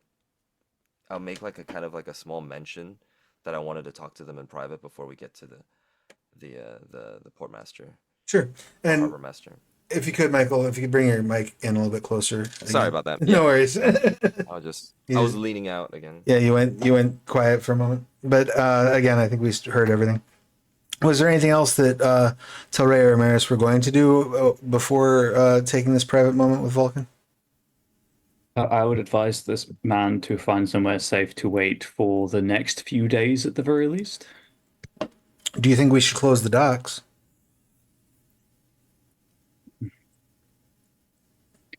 I believe the docks may be a safe escape route should it be needed, and that the more ships there are here, the more people we can rescue if the worst happens.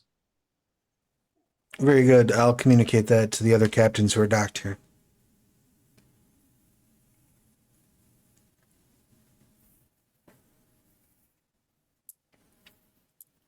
I'm good. I don't need to. All right. Yeah. You all are able to huddle up before heading to the harbor master's. As soon as I wait for everybody to show up, I'll just kind of look at the two of them and just. Right.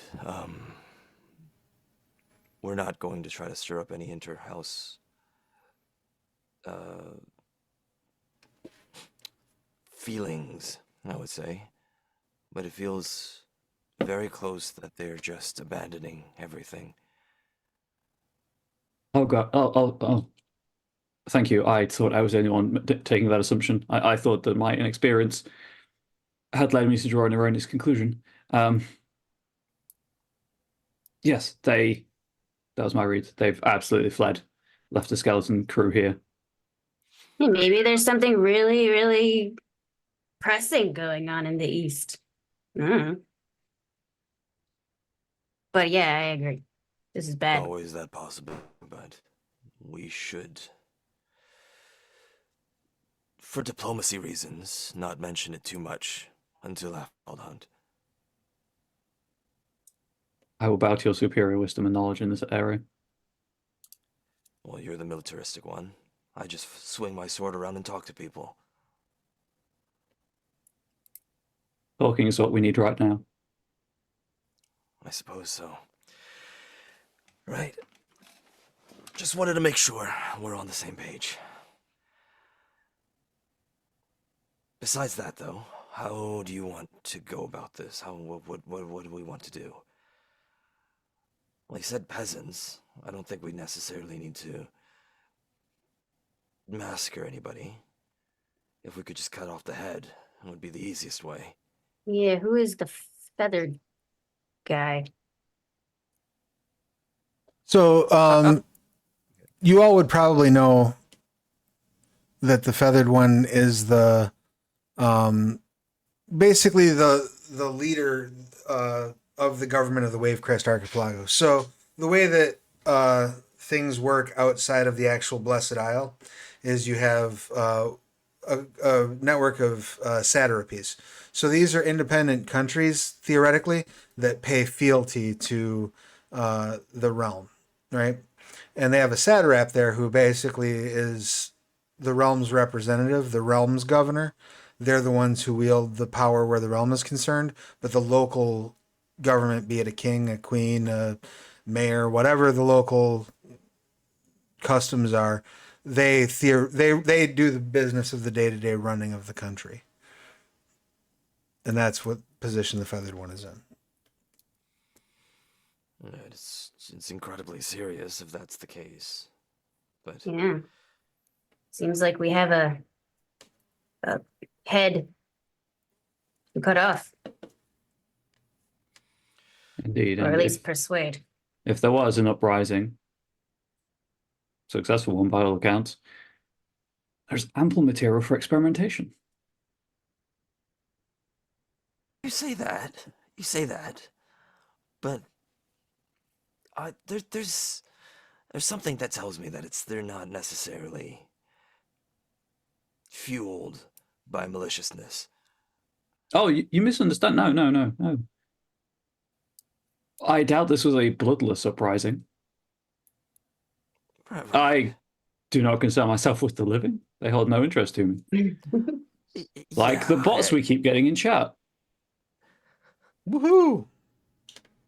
That's the bat bot repellent. It's a sign that we're making it. No, no. You also misunderstand me. I'm not saying that there aren't bodies already, but given what we know, there could potentially be violence that we could avoid amongst the peasants. Maybe information that we could gather, Telrea, later on, about what makes them so inflamed towards Summer Rain's cause. Yeah, what's she promising them? What has she told them? And how do we convince them otherwise? I'd say the feathered one is a good place to start. Or, talk to some peasants on the way there. See what the issue is. Maybe come across some dead bodies on the way. Yeah, we'll do all of those things. But first, the harbor master. Yes. Oh, sorry about that. It looks like, thanks, chat. It sounds like you're still coming through a little on the quiet side. Okay, let me bring it up a little bit more, like that. Testing. That is much better, yeah. Okay, cool.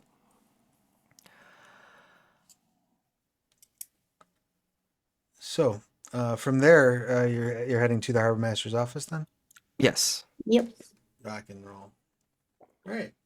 As you walk in, you see a guy. Looks like he's middle aged, very heavy set, balding. Looks his entire office is very disheveled. His clothes are a bit out of order. Almost the entire place sort of gives this air of just chaos. He looks up and says, "Yes, what is it then?" Yes.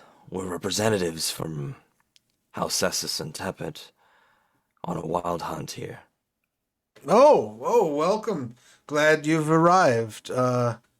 Cestus and Tepid. Perfect. Yes, we've had a bit of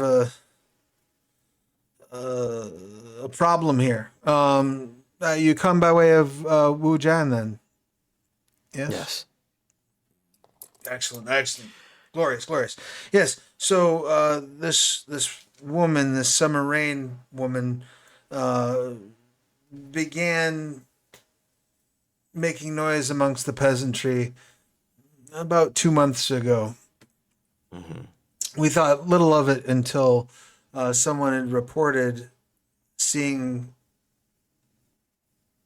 an anima banner accompanying her. We realized at that point that she was likely anathema. We sent a few Pelops interrogators to see what that was about, and they never returned. It was at that point that we reached out to Nemoya, being the most powerful satrap in the direction, and asked for assistance in a wild hunt. Speaking of assistance, we were told that there were Pelops guards here that would assist us. What happened here? I see no ships. Few, at least. There are 3 ships have been stationed here to keep the peace. The rest of our navy was dispatched eastward. I am not privy as to their combat orders. I suppose. Well, if that's the case, where do you suggest we start? They have What direction? So they have taken the capital, and made some changes to it. It should be very obvious as you approach that the architecture has been adjusted. I don't quite understand what's going on, but materials that I'm not sure where they've gotten, they have managed to craft walls from. And is the capital still free access? You can get there by the road, but none may enter without passing through their security. Could we perhaps requisition some common clothes then? If you wish. You're going to try to march in there with your army undetected, No. or you're going to go in yourselves? We need information. Nothing better nowhere better than the heart of it itself. Of course, he like moves some piles of paper around and then grabs a pad and dips a quill in an inkwell and writes a note on this pad, rips the sheet off, and hands it to you. This is a voucher. It will get you whatever you need in any shop on the island. I appreciate it. Of course. Thank you. As I walk out, I'll just kind of look over one more time to Telrea and Maris and just, Okay, it's a little bit more dire than expected. How do you want this played when it comes to your troops, Maris? We're obviously going to have to infiltrate first. Yes, 500 is not enough to take fortified point.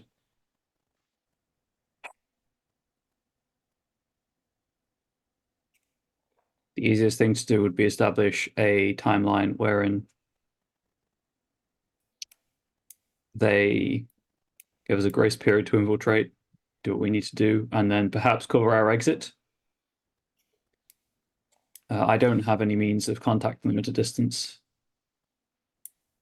which would be ideal for this situation. Otherwise, we can throw their lives not entirely wastefully, but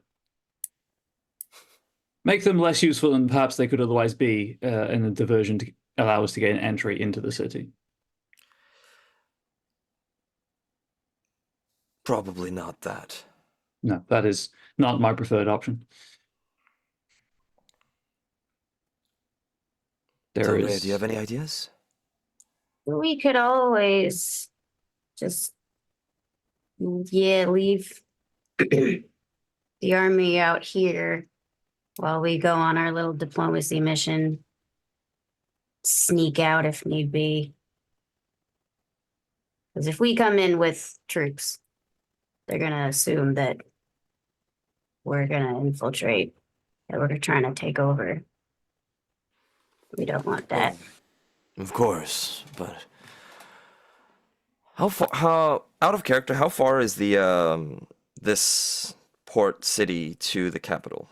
You're only a few miles away, and it's all uphill. So it becomes very apparent to you when you look up.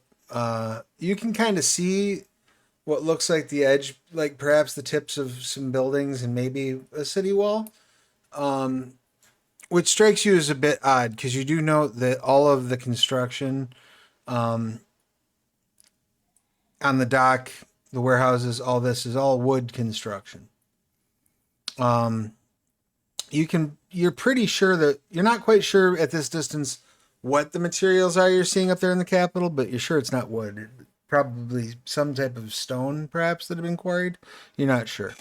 But it does occur to you all the most gross method of drawing signal from down here. If you flare your animas significantly, the troops would probably see you from the city. Actually, that is a good point. I have a charm, which is a very exalted thing to say. I have a charm to do a thing.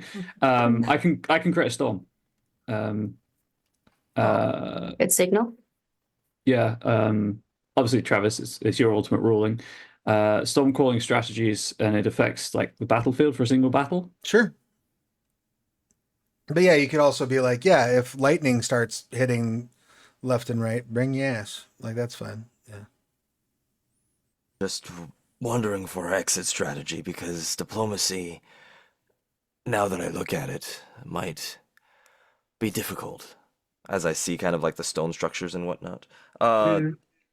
Could I infer whether or not they have a good enough vantage point from the capital that if they had someone that were like on the towers guarding it, they could even see our ships coming in? Oh yeah, you're almost positive that they can track the naval movement. Okay. So they know we're here, most likely. I'll just kind of point out the towers. How confident are you with your soldiers on running uphill? Because I think they need to be stationed not within the city, but within the ships themselves. I give you it's not quite withering because I'm not that kind of person, but it's that look of are you doubting me? Not necessarily doubting. I like as soon as I could see that glance, I'll just be like, stamina wise, running up this hill all the way to the capital, and then fighting afterwards, it'll put a strain on any man. They are 500 for Hastapet's finest soldiery. They will answer the call. Might take a little longer, but hopefully we'll be able to buy ourselves enough time. Mechanically speaking, their primary pool covers athletics and combat. Yeah, okay. They can run. Boys can run. I mean, there will be difficulties, but I trust if there are any troops that are able to get through that, it will be yours. I just don't want to put them in any undesired strain. But they will have to stay on the ship. Until they see lightning. This is agreeable. And I glance at the bear in the room. It's like the elephant, but furrier. I suppose a bear is difficult to smuggle into a city. Actually, I have an idea. And then I will go ahead and start walking the city, like kind of like taking them around the city and finding actually, instead of commoner's clothes, could I find something a little bit more extravagant in like performers? Oh, like Something around like the a dock area? yeah, around the dock absolutely. area. Yeah, you can find like troubadours outfits. Yeah, essentially, and even maybe like a little hat, and I'll kind of gesture to Maris like, here's the little hat. You could put it on the put it on the bear or something like that, and or as a suggestion, not completely there, but as I'm doing this, I'm also kind of in between, kind of finding silks to wrap my sword in, so it looks a little bit less like just a rag of thing, and I'll just look around and just be like, we could be a troubadour troupe of some sort. Sure. Your bear and this, and I'll put air quotes in, instrument. Musical, of course. Well, and don't forget, you also have a like 6 foot at the shoulder cat moving with you as well. Exactly. It's a big old jaguar. Yeah, I'll grab like a, 3-legged stool, a whip, and a big collar Yeah. and leash. Ha ha. All right, Animals, excellent. musicians, dancers. It'll be an easier guise to go through. Do you wish to extend this, bring along some of the troops with you, extend it under that, or do you want to keep it to you three and your pets? I will defer to Maris on this. I'll pick 2 random soldiery to accompany us. 5 seems a better number for a troubadour troop. Sure. Yeah. You gather the supplies and apply your disguises. Anything else before you start making the journey uphill toward the capital? No, I think that we well, that's nothing on my end, at least. Should we maybe ask around at this level, maybe the shop owners and stuff, if they have any insider knowledge? Maybe they know some peasants. Oh, sure. My cousin's a peasant. If you wanted to just do like a general like, what can we find out while we're looking around here? I would say that's probably going to be either embassy or awareness, whatever you would like to lean on. My awareness is better. I'll do a little roll. And finesse? Yeah, that works.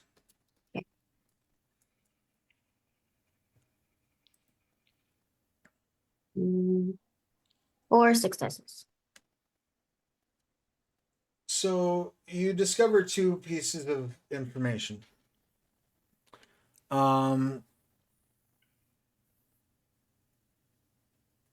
First and most importantly,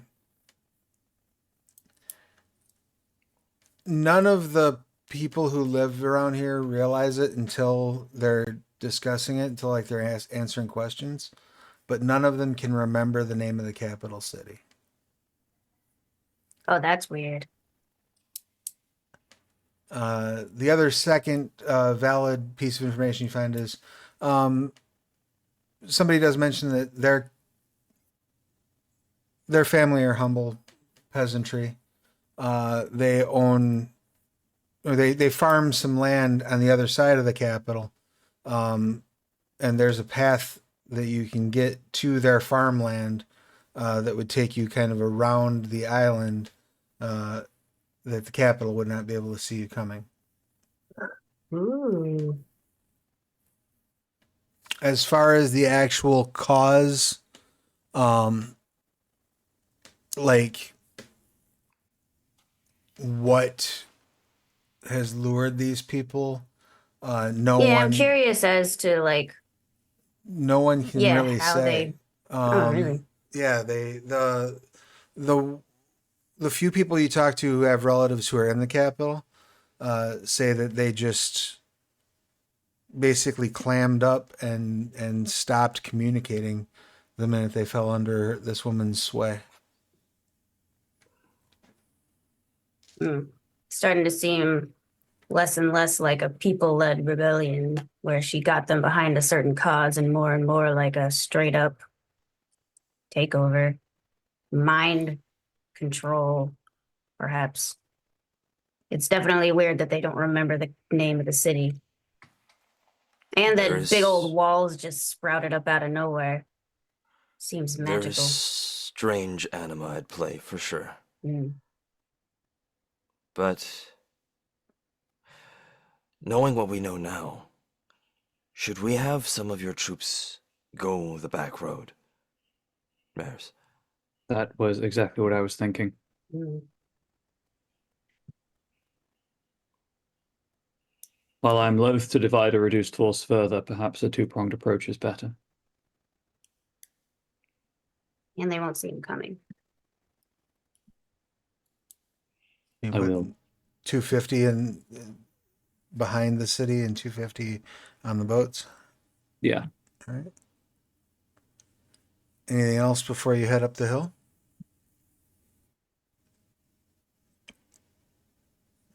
As you make Nothing on my end. all right.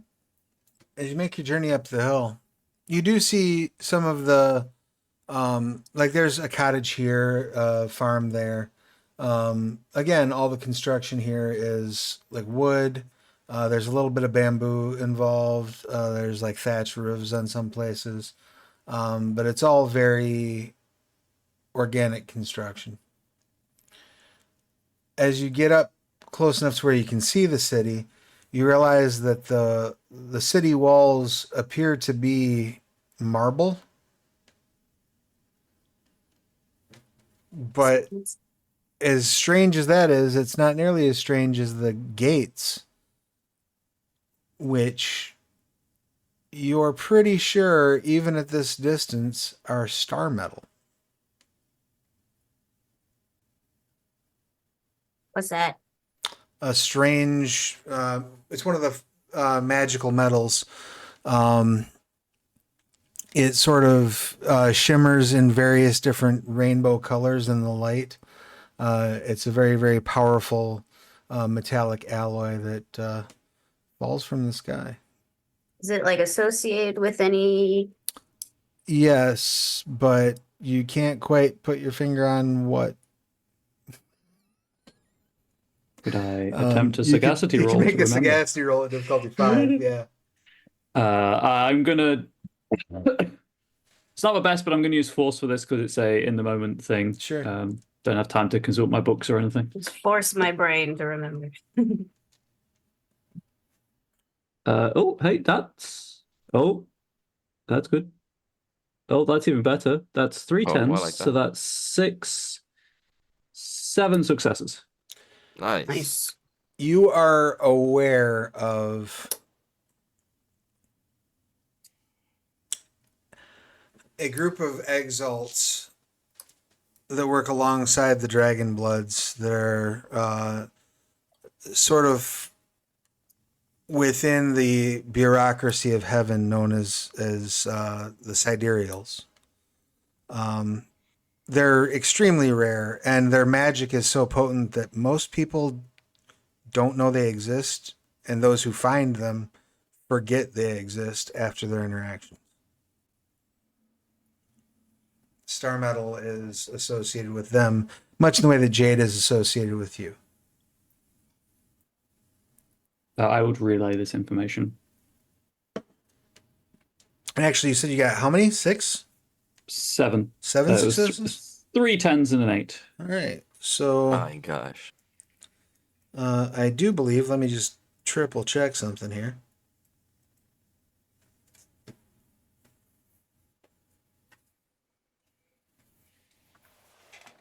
Ah, yes, the absolutely not in alphabetical order. Let's see. Who needs organization?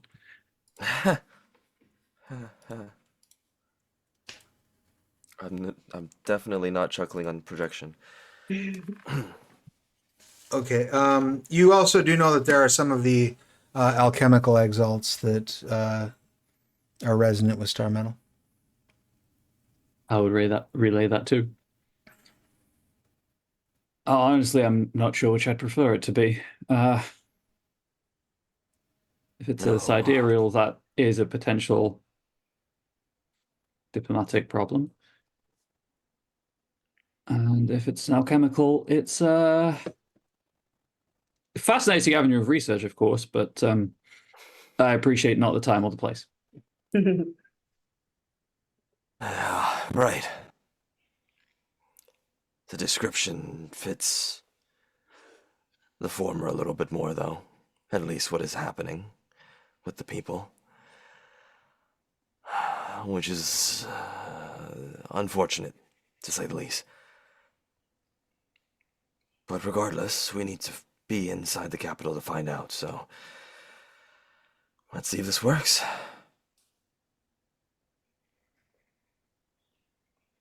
You make your way up to the gate. Yep. As you arrive at the gates, there are a pair of guards standing outside. They hold their hand up. You can tell that they're locals. But their mode of dress is drastically different than what you saw down in the docks. They're wearing buff jackets with like bright purple sashes on, and carrying sabers. And they just step forward and say, "Greetings. What brings you to the city of Liberty?" Greetings. We are Violet Bloom. We're a troubadour troupe that's been traveling through the archipelago and noticed this wonderful city and decided to stop by and perform shows through the season if you will let us. Oh yes, well I think given the hardships that we've faced, some jovial occasion would be wonderful for the people. Please come in, and they each grab one side of the gate and pull the gates open, allowing you to enter the city. I apologize. Might I ask what type of hardships, as to not step on any sore subjects in our performances? Well, our leader seeks to free us from the yoke of oppression that has been laid upon our people. Foul forces have arrayed against us, and this is the foothold from which we will free all of creation from those forces. As you can imagine, it is a daunting task, but we are committed. Daunting indeed, but I see your strength and your commitment. I thank you for passage, and I hope that we will provide ample entertainment for your peoples. Likewise, and thank you. I'm certain if you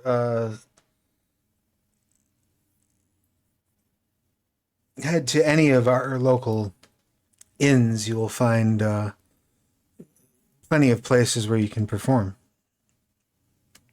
Thank you so much. They let you in and close the gates behind you and resume their guarding. Once you're inside, you look around and you can see like the entirety. The road you've walked on here was a dirt road. Here, the road is cobblestone. The buildings, while there is wood in their construction, there's a lot more stone and a lot more, even like brick and things along those lines. There are banners you've never seen flying above some of the buildings.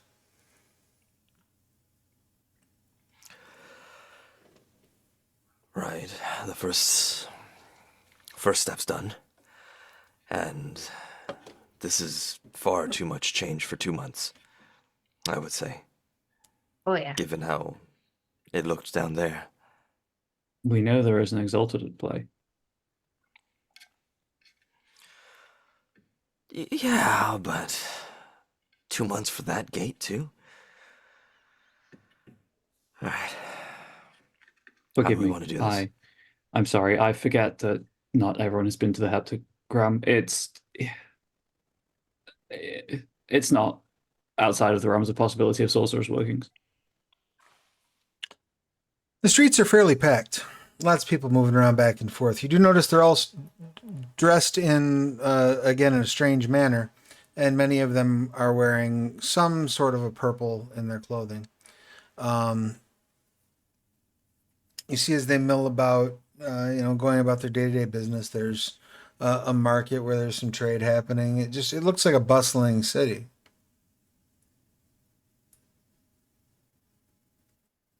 Right. Where do we begin? I look for the tallest building I can see. You can see there's like what appears to be like a pyramid type structure in the center of the city. Seems like a good enough place to start. The pyramid itself is made of stone, but it looks like the top of the pyramid is coated in star metal.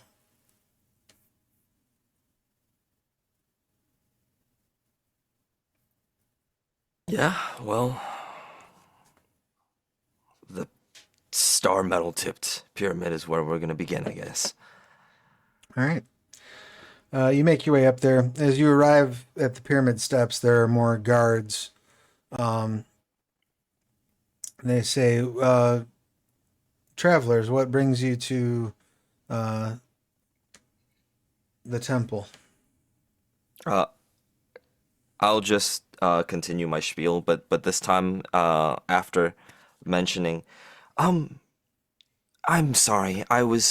We were going through the other inns and whatnot, and we were mentioned something about the temple, and I was wondering if there was anything that we could possibly do as troubadours to help out with the festivities here as well. Do you think your eminence could use some cheering up? Any good cheer could be a boon in such trying times, the other guard says. Let us escort you inside, and we'll present you to Her Eminence. Right. Thank you so much. Before that, sorry. Is there the road's been long and whatnot. Is there a place where I could relieve myself, or Of course. my companions and I could relieve ourselves? Yes. Quick. Well, if you go just up the block over there, you'll find the resting piece. That is an inn that you can get whatever refreshment you need, relieve yourselves, handle what you must, and then return here and we'll take you inside. Thank you so much. And then I'll just kind of, while I'm leading everybody away just a little bit, and I just go, Right, once we get in there, it will no longer be covert. Our cover will be immediately blown. So we need to gather the information first. At least know what is happening around here before we confront her. Because we'll be confronting her in her lands.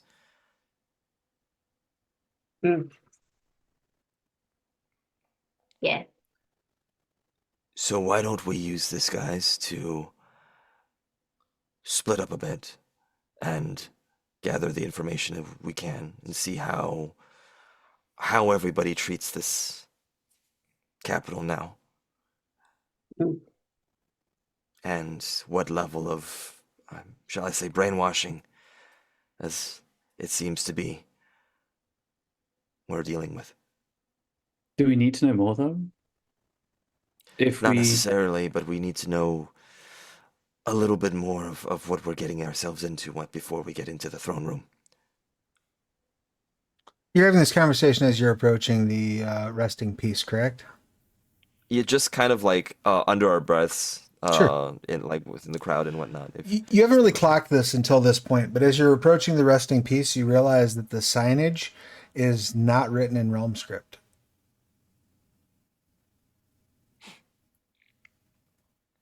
Nor is it written in any language you've ever encountered.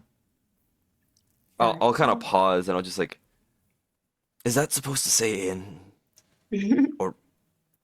some language? Have you seen this before? there's one way to find out, and I will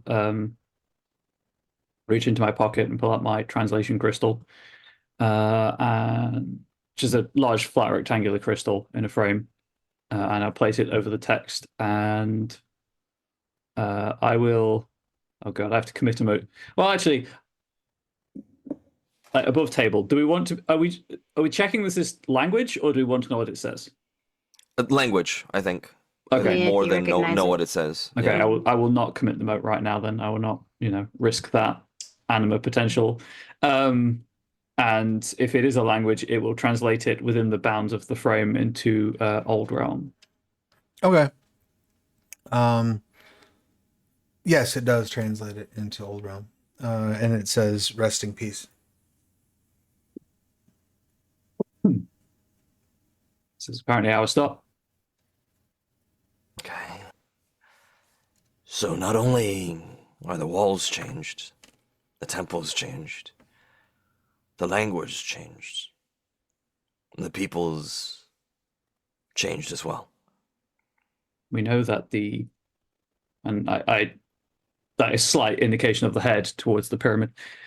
We know that the Exalt is from some strange, possibly interesting place, or at least their anima displays creatures from such a place. Perhaps this is all related. Perhaps it is a language from the same place that their anima banner reveals. Right. So if we do not believe we need to know much more, I have no ideas. I have no ideas how to talk my way out of this. I have not heard an inkling about this summer rain other than her either in the best of lights or the worst of lights. I don't know how to approach the situation in my way, or my preferred way. I always have this one, and I kind of point at my sword. The problem is that the information that we need, at its core, as I see it, correct me if I'm wrong, of course, these things have been known to happen from time to time, is that we need to know how deep this mental control goes, and if they can be awoken from it. The former, we have no way of testing. The latter, we could test, but it would take time. And the longer we dally, the worse the situation gets.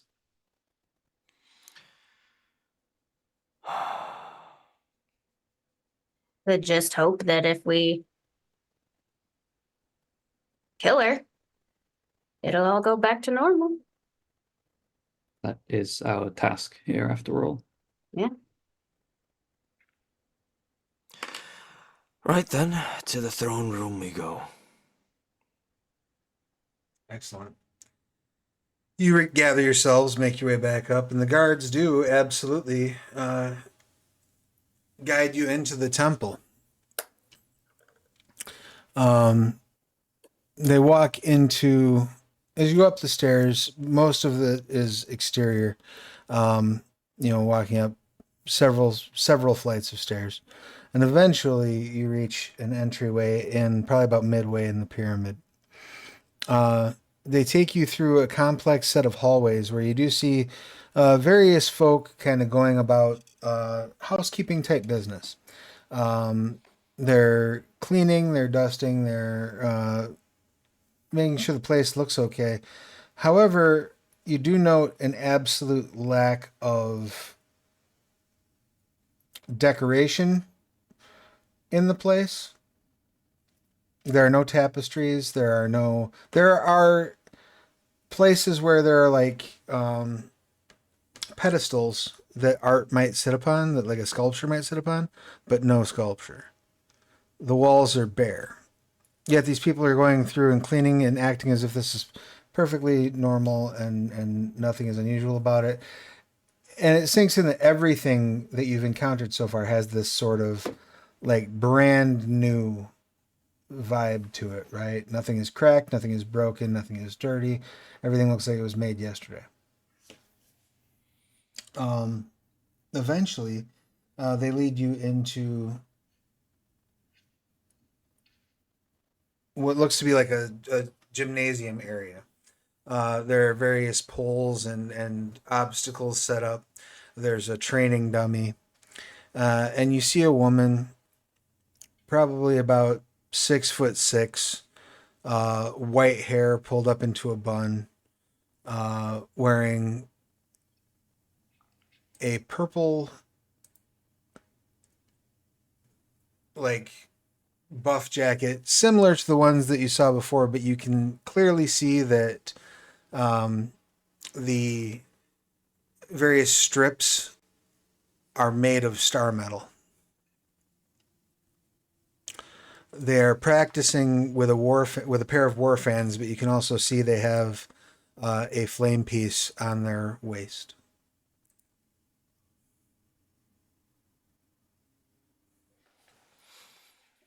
I briefly regret not being able to smuggle in my flame rifle.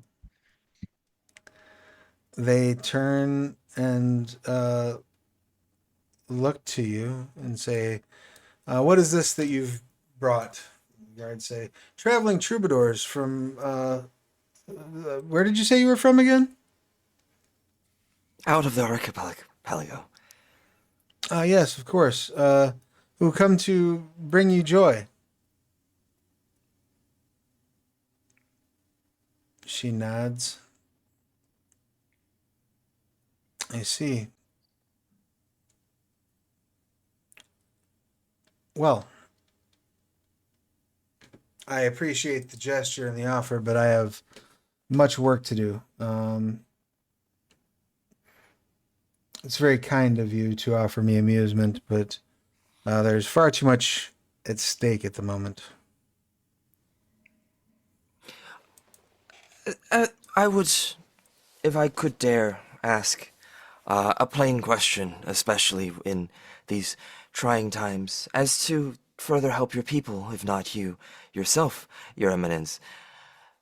What are these troubles that you mention? Are you unaware?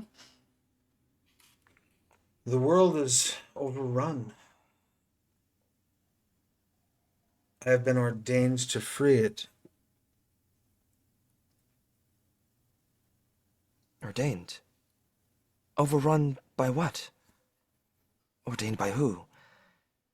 I'm sorry, you must forgive my curiosities. I am but a troubadour. I ask questions and Of weave course. stories. Yes, perhaps you have been sent to me to chronicle what it is that I am doing, yes? If it's ordained as such, I have a very striking. It's quite a coincidence that we are the Violet Bloom, and, well, and I kind of point at her clothing and the color. She nods and smiles, and as she does, you see a slight bit of energy appear on her forehead. A mark that looks like a square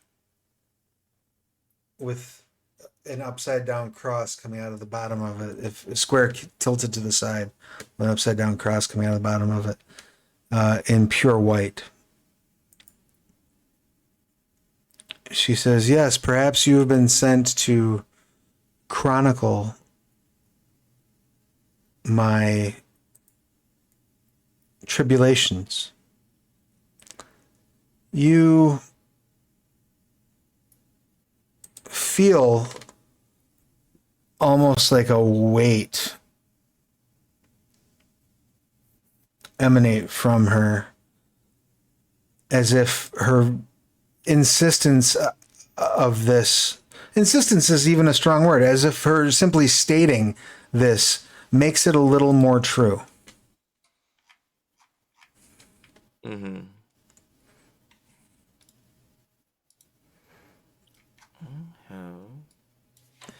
Let's see, real quick.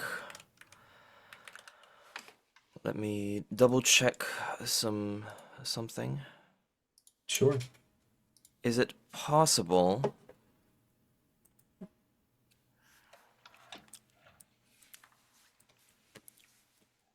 Let's see. As I am kind of as I feel this, could I kind of almost not necessarily match it, but I will commit a mote to one scene to activate my harmonious presence meditation. Ooh, excellent. Please, what does harmonious presence meditation do? So if I commit one mote for the scene, for the duration, the Exalt may add an automatic success to all social influence, excluding read intentions actions. She ignores up to 3 dice of mundane situational penalties to her social influence actions that arise from her unfamiliarity with customs, fashion, or past actions. Excellent. And in committing said mode, I will kind of, in a way, hold my own and just almost as if I'm kind of batting it away a little bit and just be like, yes, well, some mentions are fortuitous that way. We have been looking for new material, and if there is definitely something of note here, and it seems that you have a grand vision, I definitely would be very, very interested in telling your story. I simply need to know, the origins of everything. Like I said, curiosities and such. Of course, I'm happy to share that with you.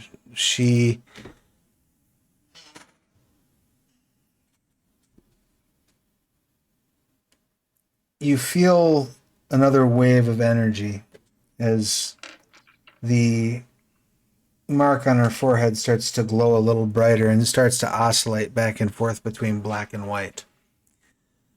As she does, each of you develops a minor intimacy. This minor intimacy is to tell her story, to learn the truth and reiterate it. This will remain so as long as she keeps the essence committed. Do I recognize the exaltation mark? Caspark. So No. And you're almost certain that it has never been recorded in the heptagram's text.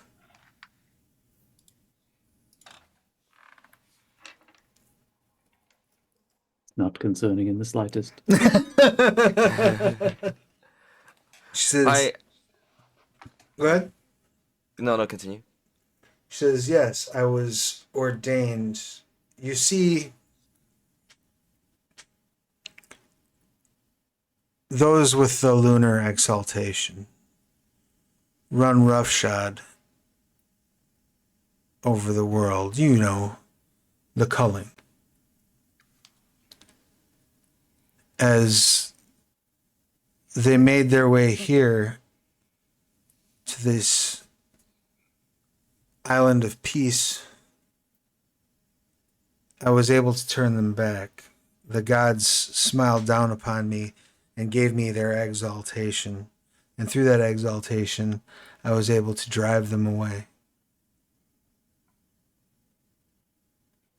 By amassing an army, by raising up the peasantry, by showing the people the power within them. And as my influence grows, we will push back the lunars into the margins of existence where they belong, and we will regain creation for its people. For clarification, none of you have any idea what the fuck she's talking about. I was pretty sure that was the case, but I did want to. I was going to clarify. I was gonna be within character and out of character, clarifying with Maris later on. I'm just kind of looking at him over there, but Yeah, I'm just shaking my head ever so slightly whenever Submarine's going off about Luna's doing this. So now we have established our stronghold. And from our stronghold, my influence will grow. And with each new city we bring into the fold, our army will become greater.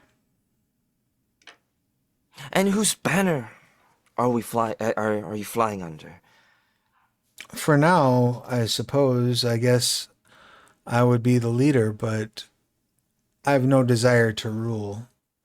My thirst for conquest only goes so far as the lunars draw breath.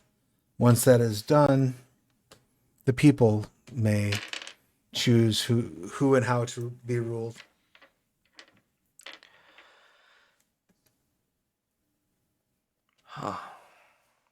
Well, that's a fascinating story. I've not felt the extent. Maybe I've been hiding under a rock, and in that sense, that I've not really seen that influence be so immense, as if the Lunar's influence, at least, be so immense outside of your stories. And now that I heard it, a lot of it makes sense. So much more makes sense. Good. I'm glad to hear that. I would like each of you to make an awareness roll, please. Or embassy, whichever you prefer. I'll take am- awareness. Yeah, I'm still treading very carefully, so I will still add my You will finesse. also all suffer a -2 die penalty to this roll because of your minor intimacy toward her at this point. Sounds good. Oh boy. 2 successes. Excellent. One success. Excellent. 2. Excellent. Yeah.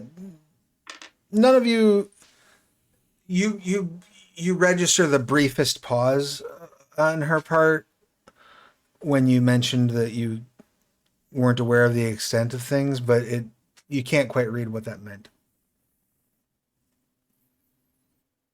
A story cannot be told except from the very beginning. You keep saying that you were ordained. Ordained by whom?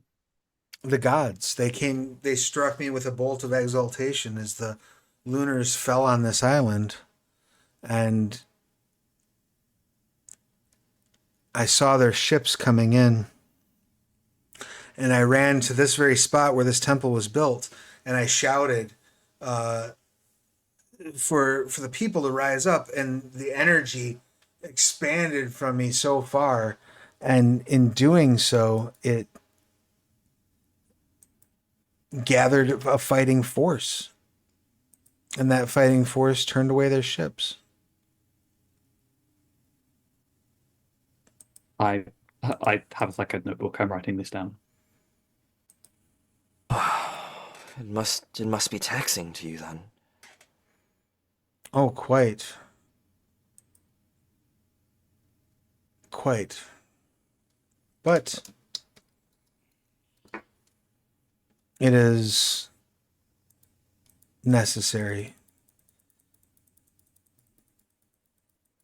It is a world in which I have no choice but to make this wrong righted. I'm compelled.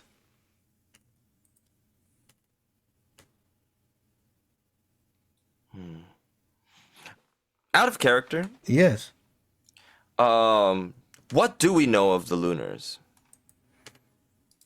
So you know that the Lunar Exalted are shape changers. They have kinship with animals. They were known to be. They were often the mates and life partners of the Solars during the First Age, and when the Solars got basically taken out, the Lunars took that shit extremely personally, and were very violent in their resistance to the Dragon Blooded. But they did sort of also fall back to the edges of creation, where they still remain. Once in a while, a Lunar will show up deeper into creation, oftentimes in the company of a recently resurrected Solar. But yeah, for the most part, the Lunars stay to the fringes and stay out of everyone's way. So it's like that's literally the extent of. So basically, it is the direct opposite of what she's saying right now. Almost, yes. Okay. Weird. And just so I could wrap my head around it, how is it that you found out about this? How is it that I found out about what exactly? About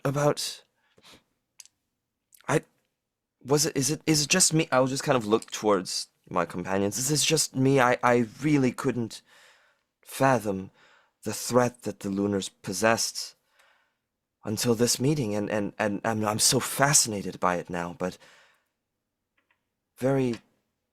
How did you find out? How did I find out about the lunar threat? Are you mocking me?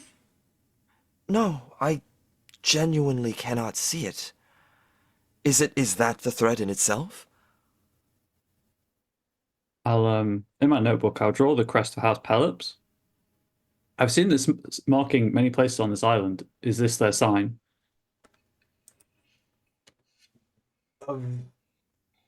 She looks at it, and as you draw it and hold it up, you see the two halves of it of that sheet land at your feet, but the paper is still in your hand. You see the training dummy that she was working on split open and stuffing fall out of it, but there's no blow. And most importantly, she is now standing on the other side of the room.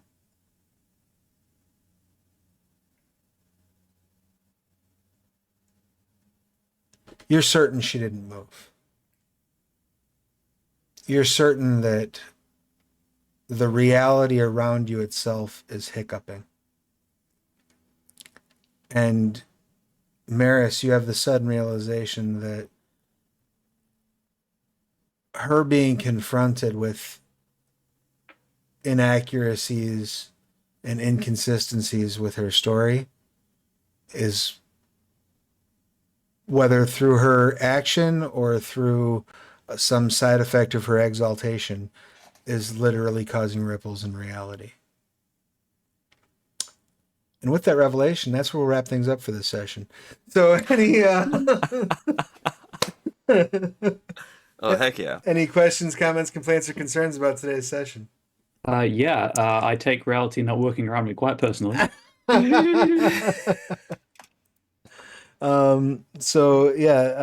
those of you unfamiliar, she is a Getimian exalted, an exalt from a reality that never was. And that creates all kinds of fun and problems for y'all that I look forward to working on next session. Excellent. Great. The tragedy is it's always going to end one way anyway, but it's fun getting to that point. Sure. That's true. And you're in pretty good shape, by the way, at the moment, because, she's going to be leaning a lot on her army to protect her. So, but she has a few other things up her sleeve for sure. Our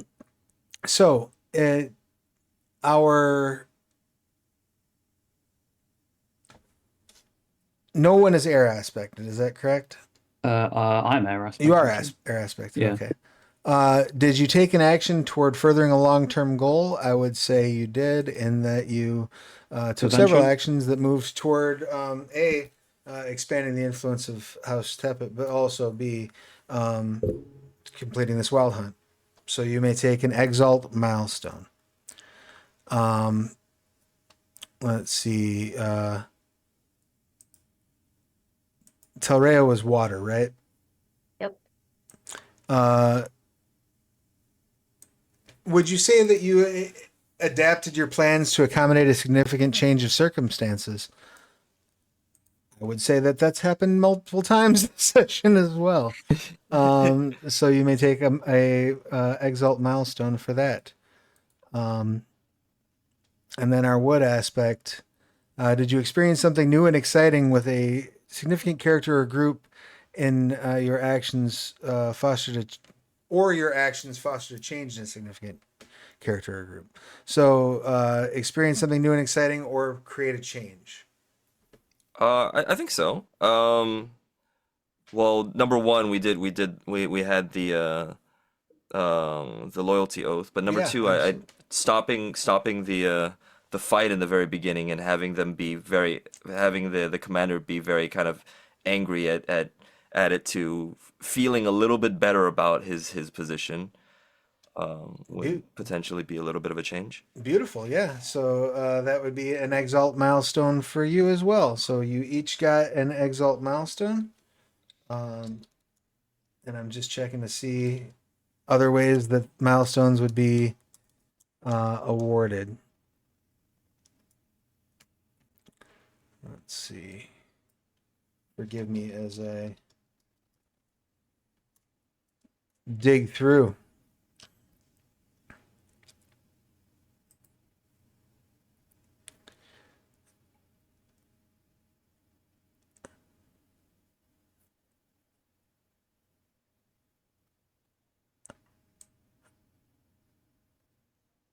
You each get a minor milestone just for being here. Oh, perfect. There are no major milestones that have been dropped yet, but you did get your exalted milestone.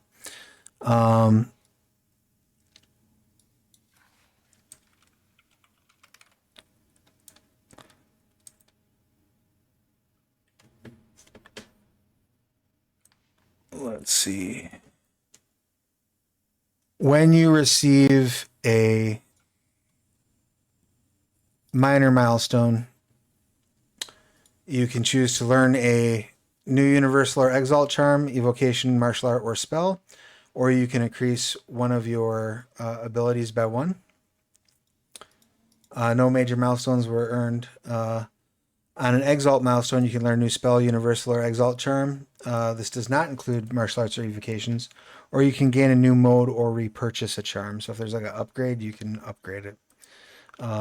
As far as personal milestones go, Were there any specific personal goals that anyone in the group got? Because basically what it boils down to is if somebody achieved a personal milestone, the group gets that personal milestone for the session.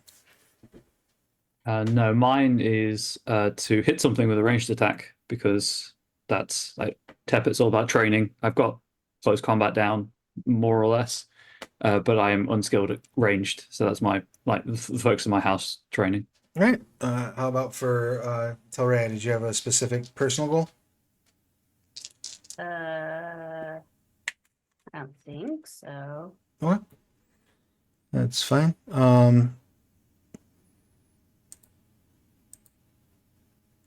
How about for Vulcan? Personal goal? It has not been hit this session. Okay.